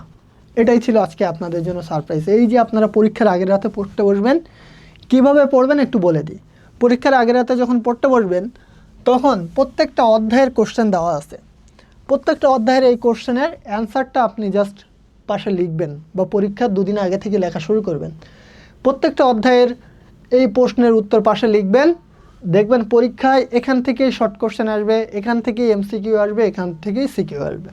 যেমন হিসাব বিজ্ঞানে অপর নাম কী কী? হিসাব বিজ্ঞানে অপর নাম আছে হচ্ছে দুইটা। একটা হচ্ছে বলা হয় তথ্য ব্যবস্থা,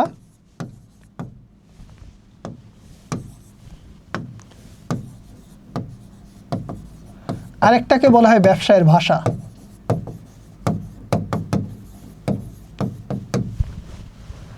এভাবে হচ্ছে এই জিনিসগুলোকে জাস্ট লিখে রাখবেন।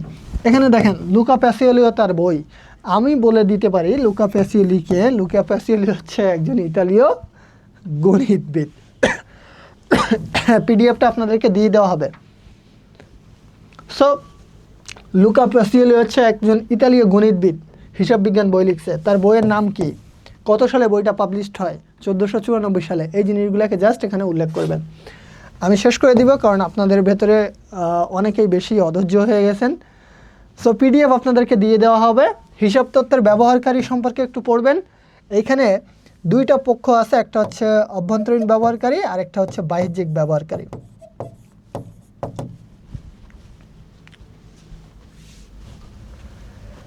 এরপরে আপনাদের লেনদেনের অধ্যায় থেকে আসবে হিসাব সমীকরণের ব্যাখ্যা, এটা চাইতেই থাকবে। হিসাবের প্রকারভেদ এটা আমরা অলরেডি দেখে আসছি শুরুতে।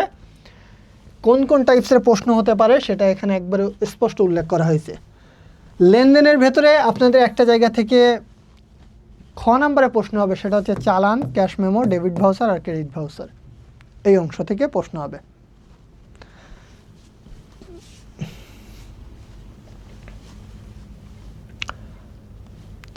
সো এইখানে হচ্ছে আপনাদের জন্য পুরো কোশ্চেনটা দেওয়া আছে, সব কিছুই দেওয়া আছে কোশ্চেন সহ পুরো অংশটা। কারণ হচ্ছে আমি শুরুতেই বলছি এক ক্লাসে সব শেষ করা কোনোভাবেই সম্ভব না, স্পেশালি অ্যাকাউন্টিংয়ের জন্য কোনোভাবেই সম্ভব না, টোটালি না, এটা সম্ভব না, এটা চাপাবাজি। সো এইখানে আপনাদের জন্য স্পেশালি হাফ ইয়ারলি পরীক্ষার জন্য সব কিছু দিয়ে দেওয়া হয়েছে একবারে হাতে কলমে।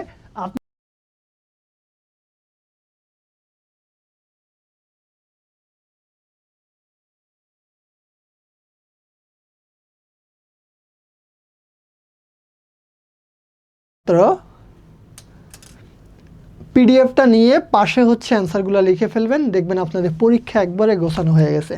আপনাদের জন্য পুরো অংশটাই হচ্ছে গোছায় দেওয়া হয়েছে। কমন যদি না আসে নাম কেটে দিতে হবে না, আপনি এই ভিডিওর কমেন্ট বক্সে এসে বলে যাবেন স্যার কমন এখান থেকে কোনো কমন আসে নাই। আর যদি কমন আসে তাহলেও ভিডিওর কমেন্ট বক্সে এসে আপনি বলে যাবেন যে স্যার হুবহু কমন আসছে বা সব কিছুই কমন আসছে। সো আপনাদের আজকে আর হচ্ছে আমি ক্লাসটাকে বাড়াবো না, আজকের ক্লাসটা এখানে শেষ করে দিব। আর আপনাদেরকে বলবো হাফ ইয়ারলি পরীক্ষা বা প্রি টেস্ট পরীক্ষা যেটাতে আপনি ভুল করে ফেলছেন, নতুন যারা আছেন, যারা আমাদের কোর্সে জয়েন না হয়ে ভুল করে ফেলছেন, তাদেরকে বলবো আমরা এভাবে বেসিক থেকে শুরু করে একবারে নিশ্চয়তার যে প্রশ্ন সেই সহকারে আমরা হচ্ছে আপনাদেরকে পড়ায় যাব। অর্থাৎ এক কথায় বললে জিরো থেকে আপনাকে অ্যাডভান্স পর্যন্ত পুরোটার দায়িত্ব আমার। সো আশা করি হচ্ছে আপনারা আজকের ক্লাসে ভালোভাবে সব কিছু পাইলেন ইনশাল্লাহ। এভাবেই নেক্সট ক্লাসগুলোতেও আপনারা খুব ভালো সাপোর্ট পাবেন। যারা নতুন আছেন তাদেরকে বলবো যে আমাদের এডু পরিবারের কোর্সগুলোতে অনেক অফার চলতেছে, আপনারা এই কোর্সে জয়েন হয়ে নেক্সট ভুলটা যাতে না হয়, অর্থাৎ বার্ষিক পরীক্ষা এবং আপনাদের বোর্ড পরীক্ষা যাতে কোনো ধরনের ভুল না হয় সেই জিনিসটা আপনারা এখনই নিশ্চিত করবেন। সো আজকের ক্লাস এখানে শেষ করি। আল্লাহ হাফেজ। আপনাদের সবার সাথে আবার দেখা হবে। সবার জন্য শুভকামনা থাকলো, আপনারা আমার জন্য দোয়া করবেন। আসসালামু আলাইকুম, আল্লাহ হাফেজ, গুড নাইট।